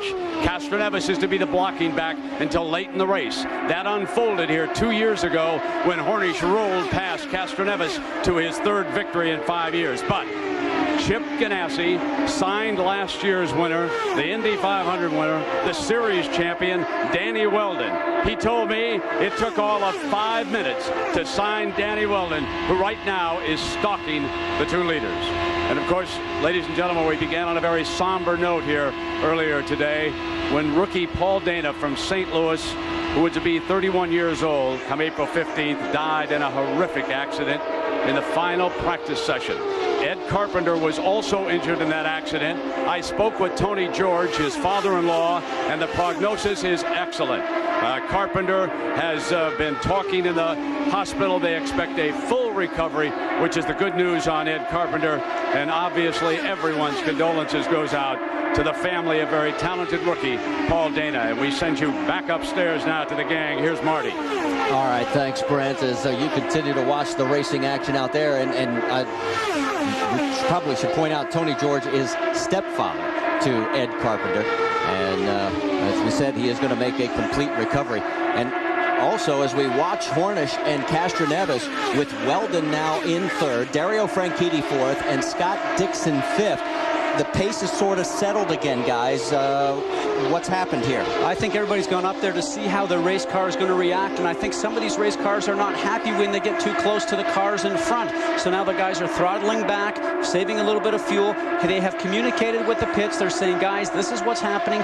This is what I need for my last and final stop to give me a shot. Look how these cars are sliding back up the track. I mentioned that before. Getting up into the dust as we saw Weldon. We know his car is not working as well as he wants it to. He runs a high line going in, low in the middle, and high coming off, Rusty. And the man, you know what it's like when a car starts sliding around. I tell you what, they might have settled a little bit, guys, but the speeds are still up there. Hornish, Castroneves, and Weldon still 2:14.5. They are trying to, man, they're driving hard. Now look, they cannot shake Weldon. Weldon's running that low line, he's running the high line, he's got that rhythm, man, and I know he's working those sway bars, that weight jacker. He's about got this handling figured out in his car. The most important thing in this next stop for Danny Weldon, in my mind, guys, because his car doesn't work when he's behind drivers, I think, Rusty, if they can get him out in front of these 2 guys in this next pit stop, I think he'll leave him. I think he will leave him behind, and they might not be able to get past. Because Dan needs that downforce in the front end, like you talked about earlier. And if he can get that front end sticking, I believe you, Scott, he can get out and get going. Track position can be really important. This next pit stop is going to be critical. Absolutely. Well, guess what, guys? Just when they figure out the oval here at Homestead Miami Speedway, next week we're going to be on the street course at the Honda Indy Grand Prix. It'll be on ESPN Sunday afternoon, 3:30 Eastern, 12:30 Pacific. Can Dan Weldon repeat as the champion of the series? Well, that'll be step 2 in the process. You're riding on board with him right now. The IndyCar Series Honda Indy Grand Prix, Sunday, 3:30 Eastern.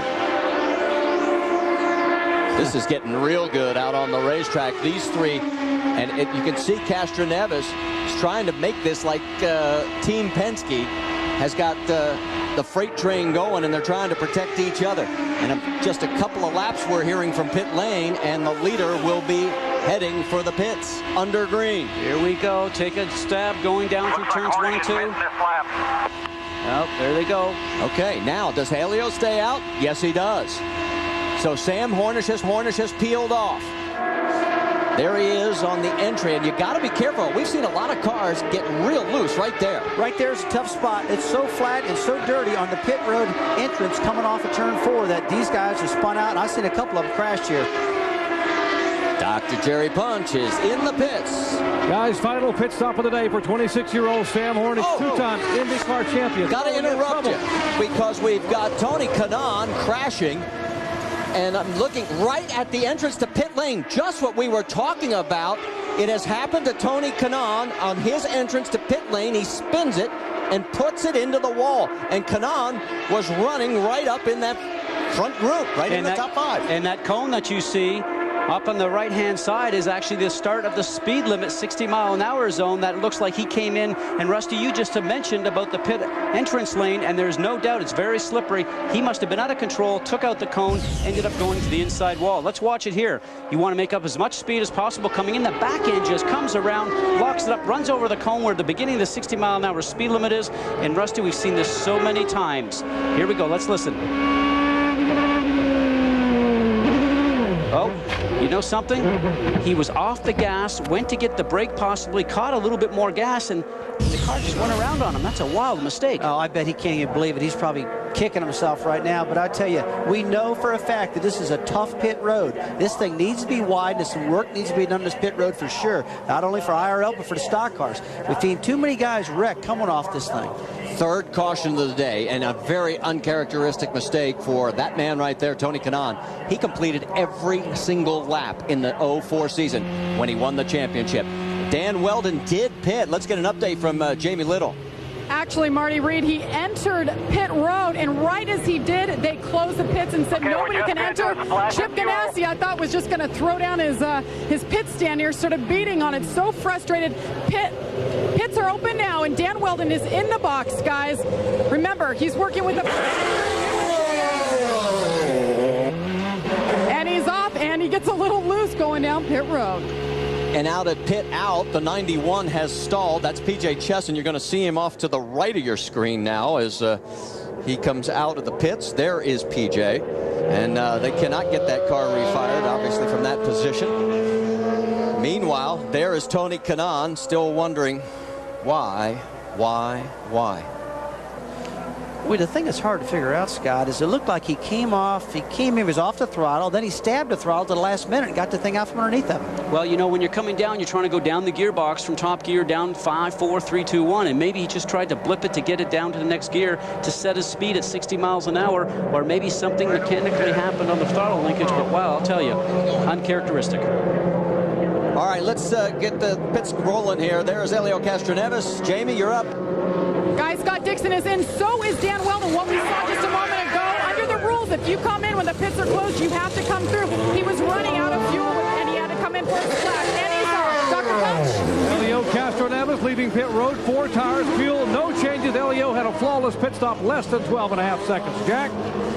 Well, for Dario Franchitti, another effective pit stop, but not as fast as Elio Castroneves. He pulls into the queue in the middle of the sandwich. He likes his car, though, guys. They were thinking about trying to short pit, but then they decided not to. They took the full load. All right, it looks like it's going to be Castroneves, Franchitti, Dixon, and Weldon. The way it shapes up, we've got to take commercial break, but you will not miss a thing. We are going to go stay side by side. Stay with us, as this is really getting good as we head to the home stretch.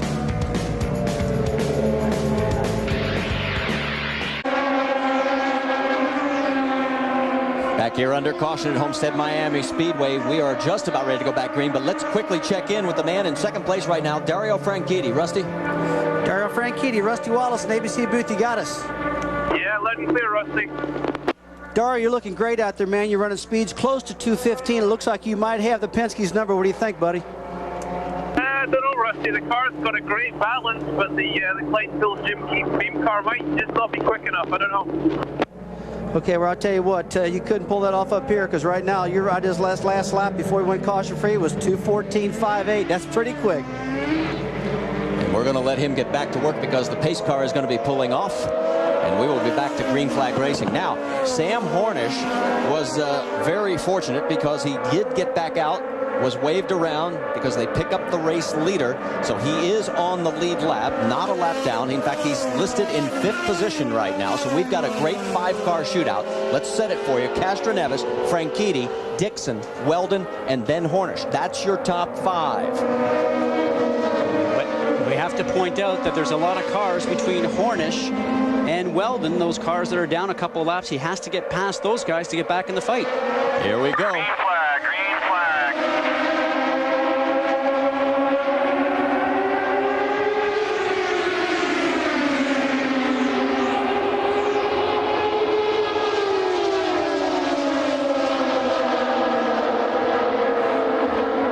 Got a crash up in turn number 1. It'll be our 4th caution of the day, and it is Brian Herta, as he has damaged the rear of that XM satellite radio Dallara. Now you see the rear wing is actually following the car. It has got what they call the swim straps attached to it, and those are very strong straps that will not allow any of the wings to actually fly off and get off up into the stands or anything of that nature. Even the wheels guys have these type of straps on, something designed by the IRL. So our 4th caution of the day, the safety crew gets over quickly. They'll check, and it looks like Brian is moving A-OK. In fact, he is climbing out of the car. So he is okay, and we are going to take another commercial break. But you will not miss a thing, as we will again go side by side. And Helio Castroneves, can he get his first win in his adopted home of Miami? Well, we can find out in another 30 laps. That's all that's left.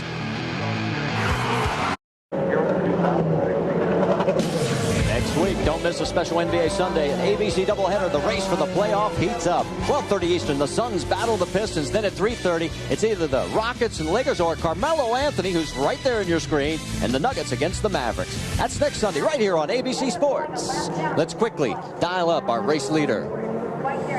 Helio Castroneves, Rusty Wallace, ABC booth. You got us. Hey, Rusty. Hey, first of all, man, it's not Helio, it's Helio.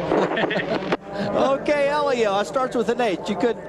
I understand now, buddy. Hey, look, the car's running great, but you've lost your wingman. He's back at 5th place right now, and you got some real hot rods behind you, Franchitti and Dixon. What's the car driving like, Helio? Last stop, actually, the car was handling very, very nice. We just had a pit stop. I don't know if the tires are as good as before, but man, I'm not worried about the people behind me. I'm just worried about who's in front, and there is nobody. Okay, man, we're pulling for you. Stay with it. It's driving pretty well. We've had some crashes out there today, and keep away from that debris. A lot of debris out there today. I appreciate that, guys.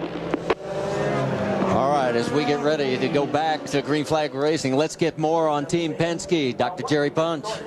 Well, Roger Penske's obviously had the 2 cars that have been the class of the field here today, and Sam Hornish and Helio Castroneves. And we figured that probably Sam is going to light the fire on this green flag here in a moment and try to get up to Helio. But the question is, for Roger, what are the team orders if these 2 guys end up battling each other to the final laps here for the checkered flag? And what Roger said was, I told them both, there are no team orders. I want you to bring both cars home. Don't wreck each other, but do the best you can to win the race. No team orders, guys. Every man for himself. Jackaroo? Dario Franchitti absolutely does not like this racetrack. His record here has not been good. He may be changing his mind, though. He's got a good car, and all of a sudden, talking to John Anderson, who calls the shots here on pit road, he says, he notices with Dario Franchitti today a certain level of calmness and security with the car.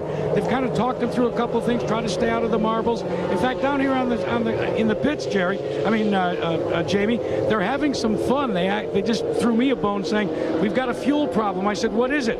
Jamie, he says, we've got to get rid of it. It sounds like they're having some fun with you. However, they're not having fun in the Weldon pits right now, guys. As I reported earlier, a little bit of bad timing on their part. They entered pit road right as they did. They closed the pits. That means Dan had to drive through, could not stop. He was running out of fuel at the same time, so he had to come back around. That's a penalty. If you go through, you have to come through for a stop and go. So they had to splash some fuel, went out for one more lap, and then came in for the full pit stop for fuel and Ford Firestone Firehawk. So they are running behind right now in 4th place. They were running up there chasing down the Penske cars. So right now we'll see if their luck turns around for the number 10 car, Dan Weldon. Oh, my. You could see the sun glare as it continues to set coming out of turn number 4. If you're just tuning in, it has been a very eventful day. Started very early when Brian Herta never made it off of pit lane at the drop of the green flag. Then quickly Marco Andretti went out with a broken half shaft. Buddy Lazier caught on fire. Vitor Meira also dropped out early. And then it was Team Penske sort of running in lockstep, sneak in a few runs there by Dan Weldon. And right now you've got Castroneves back out in front, Dario Franchitti in 2nd, Scott Dixon 3rd, Dan Weldon 4th, Sam Hornish Jr. in 5th place. It is a 5-car shootout if Hornish can work his way through that lap traffic and get back to this lead group. Well, I'll tell you what, Franchitti might not like this track, but he needs to learn to like it real quick because he's got a fast enough car to win this race. Dr. Jerry Punch? Spotters negotiating on the roof at the request of Roger Penske. Then they have told him that Sam Hornish can go high if he wants to go around the 8 car. Sharp will give him room, but only on the outside. We'll see if Sam will take advantage when the green flag waves, guys. All right, as you see, there is Sam. And don't forget that right after the race, you're going to be able to log on to ESPN.com, and you'll be able to chat with today's winner of the Toyota Indy 300. That's ESPN.com right after today's race. Now, why that spotter information is being told by Dr. Jerry Punch is because even though Sam Hornish is 5th overall, he's actually the 8th car on the racetrack, guys. So what he wants to do on this restart is not have to spend too much time, too many laps trying to get around those cars that are actually in between him and the 4th place car, Danny Weldon. He doesn't want that lead group to break out, Rusty, and sort of get away from him when we're going to wind down for these final laps. Well, I'll tell you what, Castroneves has got a fast car, and I'm sure he's going to break out. Franchini's not liking the track, but he's got a fast car. Dixon wants to win, Weldon wants to win, and Hornish is in the back, and Hornish is Castroneves' wingman, so those two are trying to get back together. It's going to be a drag race, I'm telling you, man. It's coming right down to it. We keep mentioning Dario's record here. His best finish was 7th at this track in 2003. Don't forget, last Wednesday, millions followed The Evidence and discovered ABC's newest hit television experience. See the show The Wall Street Journal calls amazing. The Evidence, an all-new episode Wednesday, 10 Eastern, 9 Central, after an all-new Lost, only on ABC. You see the pace car on the right-hand side of your screen pulling off. That means the race is now up to our leader, Helio Castroneves. Helio must maintain the pace until he gets to the cones that are set up between 3 and 4. You'll hear the spotters yelling green and go, and then the hammer gets smashed. You'll be able to watch the pointers on the restart. You can see the margins as we get ready. That's our Indy tracking vision at work as the hammer goes down and we go back to green flag racing. Green flag.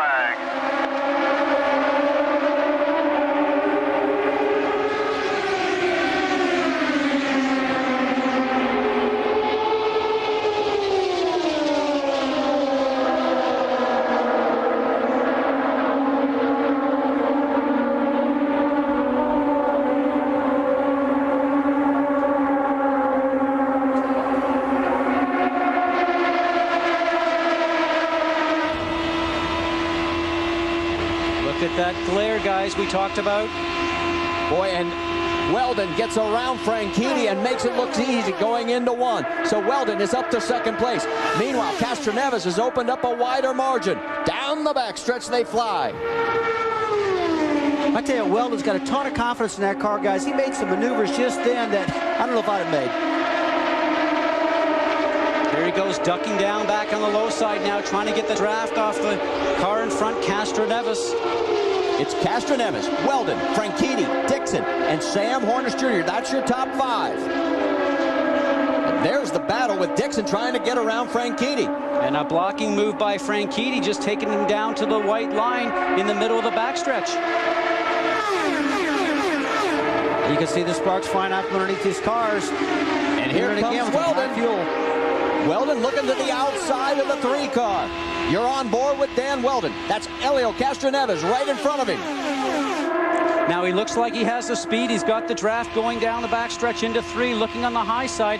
We heard the Penske cars talk about running a little bit more downforce to try and get a little bit more grip. I wonder if the car of Weldon's does not have that much downforce, allowing it to go faster down the straight, Marty. Well, but the thing I'm noticing, guys, he's getting much more grip coming out of 4. Remember, he was drifting up there earlier in the race. Now, watch him coming out here. He can basically drive it where he wants it. It's coming right to him. Here goes Weldon. I'm telling you, he's got this grip side by side. Inside, inside, inside. You're clear behind. You heard the... Inside, still inside, still there, still there. The crowd in this 65,000 seat facility on their feet, and look how close they're getting. Still there. Oh, man, I'll tell you what, they're cutting it close right there because they're going to lose that air side to side. But, hey, they got to do it to win this race. Weldon's, this is his best chance yet. Still inside. Watch Castroneves moving him up the road just a little bit. Look how close they go. And at the stripe, it's Dan Weldon. He has the lead now. Castroneves, and look what's going on behind him. Here comes Sam Hornish. While all these guys are making a big, huge hole in the air, it's allowing everybody else to tuck up underneath them. Absolutely. Those guys 3rd, 4th, and 5th, and you now see that Hornish has actually got himself back up in the mix also. Those guys are loving that. Here we go. Dixon taking advantage on the low side right now. He's a sleeper in this thing right now, guys. I heard him on the radio before talking about how he had to change his car. Look how close they are, 215 miles an hour, not too much room in between. This is 3 straight laps where these guys, neither one of them has given an inch. Listen to the throttle.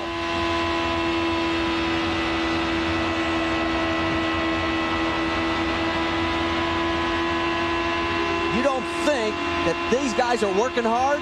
Think again. Marty, I've done this. Whoa, they are rubbing tires. Guys, that's too close, man. I'll tell you what, this is getting hairy out there right now. Marty, you see Rusty's jumping around in his seat over there? Look at this, 3 wide. Man, I'm glad I'm up here. I'll tell you what, because Weldon's on the outside. If Helio comes up, I mean, Weldon's got to watch Helio because he's making that tight move, and if Helio comes up, they're both out of there. Jerry?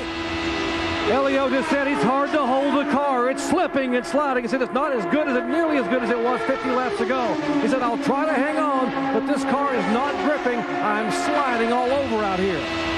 Well, if he slips too far, whoa, like that, we're going to have a major accident.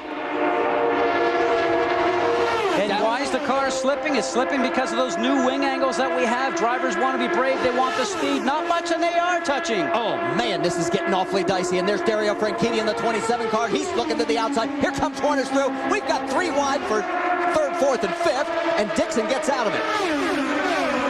I'm telling you what, he's getting his wingman. Helio's got Hornish coming right now. Hornish is getting ready to work that bottom lane and pull up behind Castroneves. And Castroneves is needing a drafting partner right now because Weldon is wearing Castroneves out. Gets behind him, looks for that little bit of a draft now to try and launch himself forward on the high side. Next time by, 10 laps to go. Elio gets a little bit of a breather. He's got some open air, finally. But here comes Weldon again. Marty, you just a moment ago mentioned it. There's not a person sitting down in these seats around here right now. They're all standing. Here comes Dan. He's going to try that outside again. Question for you guys. Could he have worn out the tires with all that earlier maneuvering? Has he got a little wear here, and that may be why he can't get back up on him? Well, he's taking the spark off the tires, and Elio did the right thing, guys, because he made him go around the high side, the long side. Now, I will tell you that in the last lap, turns 3 and 4, typically here, the high side is the fastest. Is Danny Weldon just going to sit back right now and not show his hand because he knows he might be able to get the job done? We saw him lead a couple of times on the high side off of 3 and 4. Is he just playing it smart and waiting? No way he's playing it so, Scott. You know, he's trying to get the pass done right now. He's worried about Hornish behind him. And I got to tell you, I'm looking outside, and this huge crowd is going nuts here at Miami. Let's check in with Jerry. 2 years ago, Elio Castroneves was passed with less than 10 laps to go to give up the win here at Homestead. He promised his team, guys, that will never, ever happen again. Not with less than 10 to go. I've never won here, and I desperately want it, and I'm going to give it to you. He made the promise. The question is, can he keep it? 7 laps to go. It's Castroneves, Weldon, Hornish, Franchitti, Dixon, the top 5. Anybody makes a hiccup, the other guys are going to say bless you and pass you. We don't see them making any adjustments on the car. His hands are just basically sitting up there like he's driving down the highway at 10 and 2. No adjustments really going on right now inside the car. Maybe the car is as best it can be. Rusty, I really do think he's going to pop out with a lap to go and show Castroneves what he's got. Well, I'll tell you what, he just might do that, but I can guarantee you right now, Roger Penske and Chip Ganassi, their hearts are pumping so hard they're ready to jump out of their body, buddy. Let me tell you. I'm up here. My heart's pumping, man. All the preseason picks said it was a Team Penske and Team Target Ganassi that were going to be the battle up front. Well, here we are in the first race. 5 laps to go, and guess what? It's Team Penske and Chip Ganassi's racing team going 1, 2, and 3. Look at Penske. He doesn't even want to look at the track. He's so nervous, man. I'm telling you what, this is side-by-side racing. Yeah, forget about the fact he's won 13 Indy 500s. Every time you come to this kind of moment, you are nervous. Here we go. Boy, I tell you what, I can see the old Talladega-style slingshot getting ready to happen here pretty soon. Only difference is they're doing it about 30 miles an hour faster than a Talladega. They're doing a 215.00 Castroneves just run compared to Weldon's 214.8. These dudes are flying. Weldon again looking to the high side. Man, and that sun is getting worse and worse every lap. 4 to go. Watch Castroneves' car because it's starting to dance around. He's working so hard to keep it on the low side, guys. Watch the back end of that car. It's just starting to hop around the road a little bit. Trying to break up the draft. Elio still hugging the bottom of the racetrack. He's telling Weldon, if you want it, you're going to have to do it on the high side. And this time by 2 to go. And it's hard for Castroneves to hold that bottom lane now. These tires are starting to wear a little bit. He's been running them awful hard. I can guarantee you that last lap he'll be looking in his mirrors to exactly see where Weldon is, and especially that run through 3 and 4 in that last lap where typically this race is always won. We're coming down to the final lap through 3 and 4. You're on board with Dan Weldon. There is the glare one more time. White flag. White flag. Does Dan Weldon have anything left? If he's got it, he's got to pull it the trigger now. Castroneves lives in nearby Miami, has never won here. Here we go, down the backstretch. Weldon on the high side by side, through 3. Who's going to win it? Coming to the home stretch. Castroneves on the inside, Weldon on the outside, at the stripe. It is Weldon. Weldon beats Castroneves. His 10th career win, 2nd straight here at Homestead. And again, heartbreak for Elio. I couldn't believe it. Weldon on the outside by a foot. Now when you get outside of that turn 4, man, hey, give me 5 of that one, bud. I told you. You called it, Scotty. You did an amazing run out of Weldon. What a race here at Miami Homestead Speedway today. That last lap, 215.1 miles an hour. Nobody lifted. I know one thing. I need to take a break because I'm out of air. Listen to how calm he is, though. He's just actually talking like not a whole lot happened. Man, oh man, this guy is a true champion.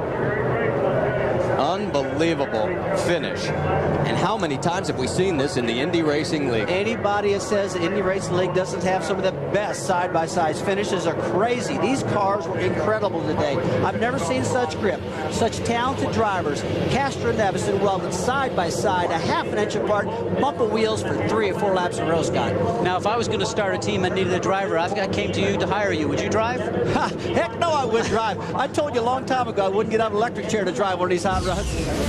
Let's go back. The margin of victory, 14/1000th of a second. And that's what it looked like at the finish line with Dan Weldon getting Elio Castroneves at the stripe.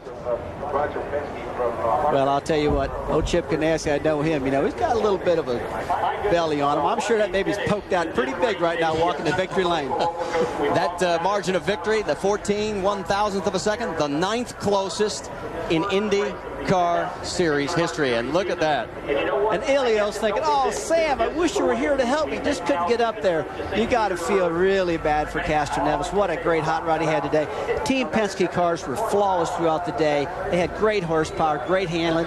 We could see earlier, guys, that Weldon's handling was getting better and better. He's working that top groove and getting that momentum going.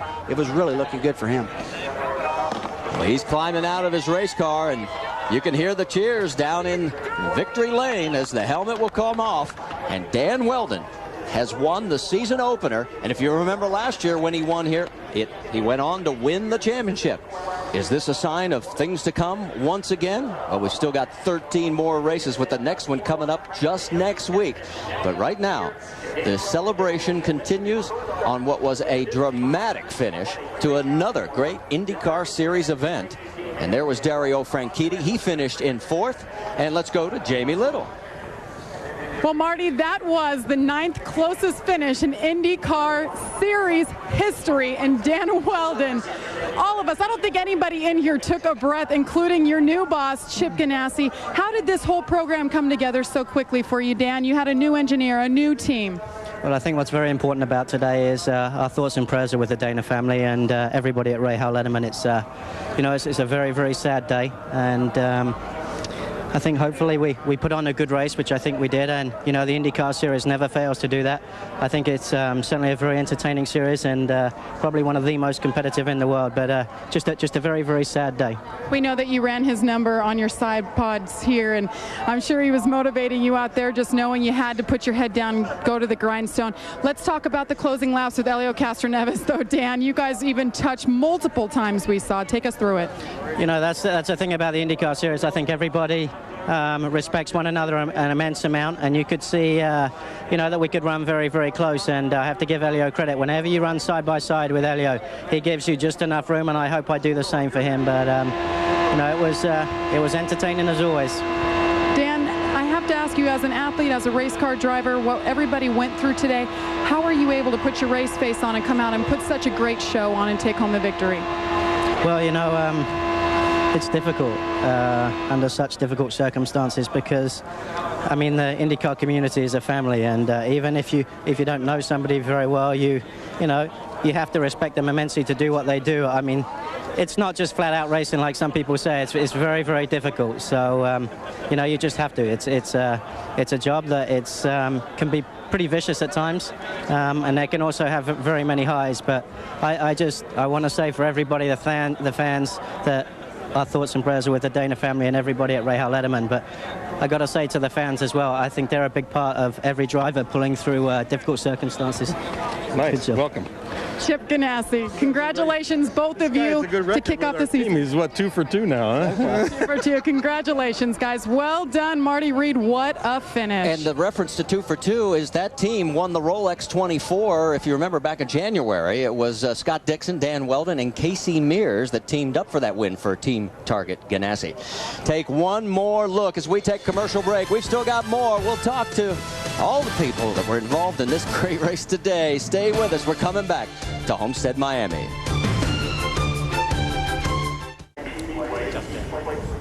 Welcome back, everybody, to the Homestead Miami Speedway. You know, auto racing just never fails to deliver such highs and lows. I can't tell you the mood and the feeling around this track at 12:45 when it was confirmed that Paul Dana had died in that crash. And then those of you who are with us who just watched some of the most dramatic wheel-to-wheel racing that I have ever seen, Castroneves and Weldon, you can't ask for a more dramatic finish than that. And as Marty told you, just a fraction of a second separated them at the finish line. Take a look again. Danny Weldon, as I said about midway through the show, keep an eye on Weldon. He's stalking the leaders. If he has enough car, he'll make a move. And indeed, not having Sam Hornish up there to help Castroneves turned out to be very much in Weldon's favor. Castroneves, he has to be heartbroken. For the second time in 3 years, he has lost. He so wanted to win in his adopted hometown of Miami. Let's go to Dr. Jerry Punch. Well, exactly, Brent. He had promised that it wouldn't happen again like it happened 2 years ago. And Helio, what a fabulous finish here. What happened in those last 5 laps between you and Dan Weldon? Well, basically, he was very smart, not trying to race in the beginning, but I knew he was fast in turn 2, in turn 4, but towards the end, he just decided to stay there. I saw his car pushing and said, okay, I have under control. And I remember 2004, I gave the inside lane for Sam because I thought the outside was faster. I said, there is no way he's going to pass the inside, and unbelievable. I mean, I don't know what to do anymore, but it was a fair race. He did a hell of a job. You know, we almost touched. It was really close, but hey, that's what a racing, you know.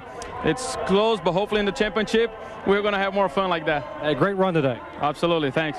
Helio Castroneves, what a great finish here at Miami. He comes up second by just that much again here at Homestead Miami Speedway. Brent? Indeed, Doc. You just couldn't ask for anything better than that finish. In fact, the entire race, and let's take you through the top 10, how they finished. Directly behind Weldon and Castroneves, there was Sam Hornish Jr., who was trying to come back at the end. Franchetti, Dixon, Matsura, Sharp, Giafoni, Schechter, and Cheever round out the top 10. When we come back, Marty and the guys are going to take you through that dramatic finish. Back to the booth, and here's Marty Reed. Well, thanks, Brent. You know that Team Penske led 187 of 200 laps, but they didn't lead the one that really counted. Let's take you back. And guys, this was absolutely some of the most exciting side-by-side racing. All three of us, like the others in the grandstands, we were standing up watching this. Take it away. I'll tell you what, Scotty called it, man. He said, Rusty, he's going to get it on the last lap. I'm telling you, it's going to be a photo finish, and he was right. You know, anytime he's not making any adjustments inside the cockpit, he's not trying to make the car better. I just thought he was going to sit back there and take a shot at it because he was happy with what he had. He tried him, knew that he could get up on the high side of him, knew that he could lead, and then he just sort of fell back and thought, I'm going to take a run at it on the very final lap. But you could see it, Scott. He'd pull out, then he'd get back in line, he'd accelerate on the back of Castroneves, and he'd pull out and get back in line. It told me then he's got the power to do it. And he kept working that turn 4 where he had all that momentum, and he pulled it off right there. He certainly has the magic because he's won so many races. And as we go to the stripe, we'll take you around and listen to Dan Weldon at what he told his team when he crossed the line. Right on, buddy. Nice job, boys. I think under the circumstances, we shouldn't really celebrate this one, but excellent job. I'm real proud to be part of Target Chip Ganassi Racing. Excellent, excellent. And it's amazing how he was able to keep everything in perspective instantaneously. Despite all that pressure side by side, we're caught up in the moment of the race. He's still thinking about Paul Dana. Says a lot about Dan Weldon. We'll wrap things up when we come back, as we have had a up and down day here at Homestead Miami Speedway. Stay with us. We'll close it out.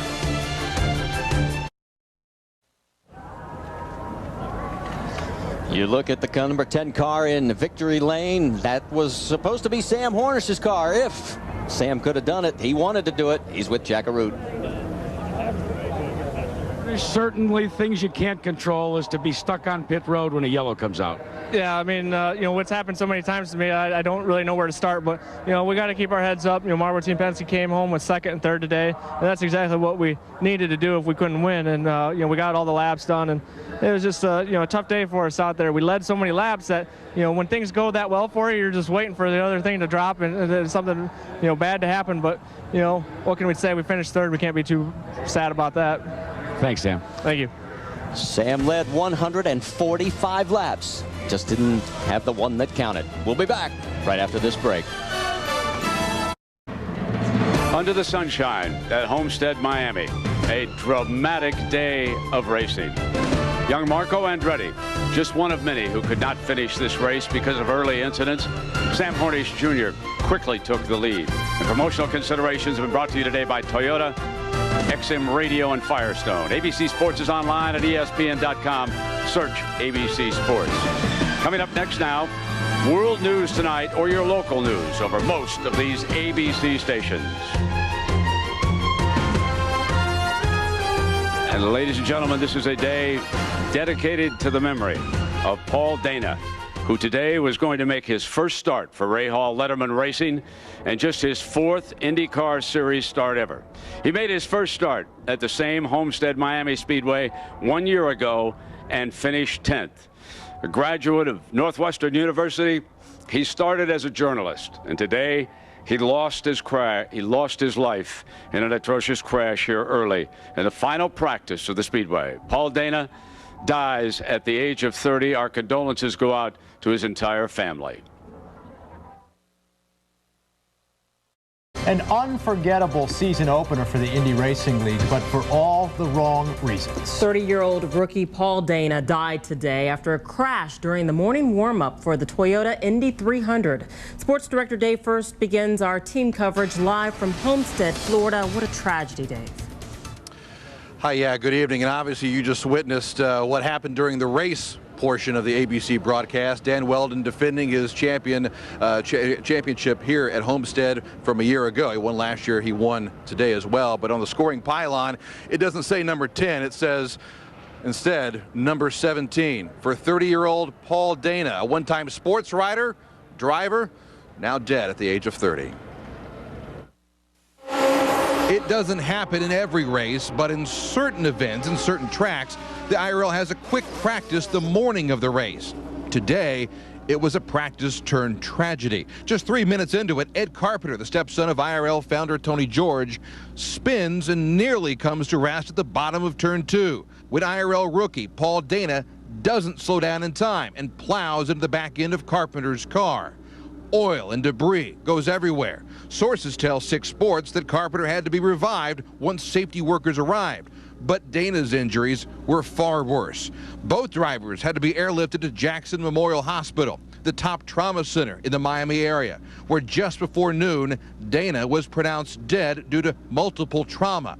45 minutes later, the news was announced at the track. Obviously, this is a very black day for us. And on behalf of all of our team, David, our sponsors and associates, our prayers and sympathies certainly go out to Paul, his wife Tanya, and the whole Dana family. The yellow lights were called immediately and all systems functioned properly. You know, it's just a busy time out there with a lot of cars and a lot of traffic, and Paul was the second arrival on the scene to the accident, or the second car involved with the accident. A moment of silence was observed just before the running of the Indy 300, and the race and life continued. But it did so with heavy hearts, and will do so for some time, with thoughts of the man that drove car number 17. And you're looking live now at the pit stall for Paul Dana. Ray Hall Letterman Racing, by the way, also pulled the other two cars, one for Danica Patrick and one for Buddy Rice. Those two drivers did not participate in honor of Paul Dana's passing. One update, though, on Ed Carpenter. He did have a CAT scan this afternoon. Everything came back negative, so he is fine, although they will keep him in the hospital for the next few days just as a precaution. That'll do it from here. Much more from here coming up later in sports. For now, though, we want to head to where Linda Allen is, and she watched today's race with a bunch of IRL fans. It must have been very difficult to do that right there at 16th and Georgetown, Linda. Well, Dave, all day long we've heard it's a sad day. IRL family members, fans, all of them. Hard to believe what has happened. Many of them seeing it unfold live as they were watching developments through the warm-up today. You know, he was a rookie driver, but Paul Dana is being remembered as an accomplished mechanic who, through perseverance and dedication, literally worked his way into the driver's seat. His death today is hitting the IRL family particularly hard. It's a close-knit community of teams and fans who, in times like this, come together to help each other through. It's not just a sport here, it's an industry in Indianapolis, so there are lots of people involved in the sports, neighbors, friends that are part of the industry. So certainly when something like this happens, it probably has a greater impact here than in another community. Today, hundreds of IRL fans kicked off the race season with this annual party at the Brickyard Crossing. John Hartzler loves the sport and is excited about his new season. But like everyone here today, he feels the loss. Dana's death has put a huge damper on the celebration. They're in mourning now. You know, how can you race when you're thinking, you know, you just lost a teammate? You know, how can you do that? It's a terrible thing. It's a very terrible thing. I met Paul Dana at Kentucky Speedway a few years ago when he was driving an IPS, and he came up to the IRL crew tent when I was working there. Very nice young man. It's a sad day. From fans like Eileen Schultz to folks here at the Motor Speedway who knew Paul, they say he was a terrific guy, understated, very genuine, couldn't have met a nicer fella. He moved to Indianapolis in 1998. He lived here with his wife, Tanya, and according to reports, she learned of his death this morning in Indianapolis while she was attending church. The IRL and each team has what's called a disaster team in place for times like this. There are specialists on hand that can work with the families, like his family. They also work with the team and even officials who work to clean up messes like this on the racetrack. As you can imagine, witnessing something like this can be very traumatic, and these folks are going to need a lot of help in the days and months ahead. We'll have more reaction tonight for you on the Nightcast, including whether or not some people think this sport is really worth the loss of a life. Reporting live for the Motor Speedway, Linda Allen, 6 News. All right, Linda, much more. A moment of silence for Paul Dana, the Indy Racing League driver from St. Louis who lived in Indianapolis, killed today in Homestead. He was just 30 years old. The excitement of a new season, a fresh start for the IRL, marred by tragedy today as a young driver is killed before the season gets underway. Dana involved in a practice crash this morning. Shortly after the track officials opened the track, here it is, Ed Carpenter losing control, hits the wall, slides down the track, and then watches. Dana comes into your picture right here at 176 miles per hour. He never slowed down, and he splits the Carpenter machine. Dana died later at a local hospital. Carpenter is in stable condition. Now, Carpenter has no broken bones and is expected to fully recover. Dana is the first IRL driver to die since Tony Renna suffered fatal injuries in a practice crash at Indianapolis in 2003. Dave First is at Homestead Miami Speedway and joins us from the track. Terrible news to start the year, right, Dave? Absolutely, and it's amazing. Unfortunately, these drivers go through this way too often. Tony Renna, if you go back to 6 years ago to the kart days that a lot of these drivers were involved in, and you have the loss of Greg Moore, who died in a spectacular accident at the California Speedway out in Fontana, California. Hard to believe that's now been 6 years. Greg, of course, lived in Indianapolis as well. But it's amazing to see how these guys compartmentalize all of these emotions to try to turn things off and on because, oh, by the way, there was still a race today and they had to hop in these cars and drive at 220 miles an hour wheel to wheel for some 200 laps. The guys that seemingly can do it the best, Tony Kanaan and Helio Castroneves. How do you race with that going on and what happened this morning? I mean, how difficult is it? We've been around a long time and we lost a lot of friends. You just try to put your helmet on and do it for him, because I believe that the guy was pursuing his dream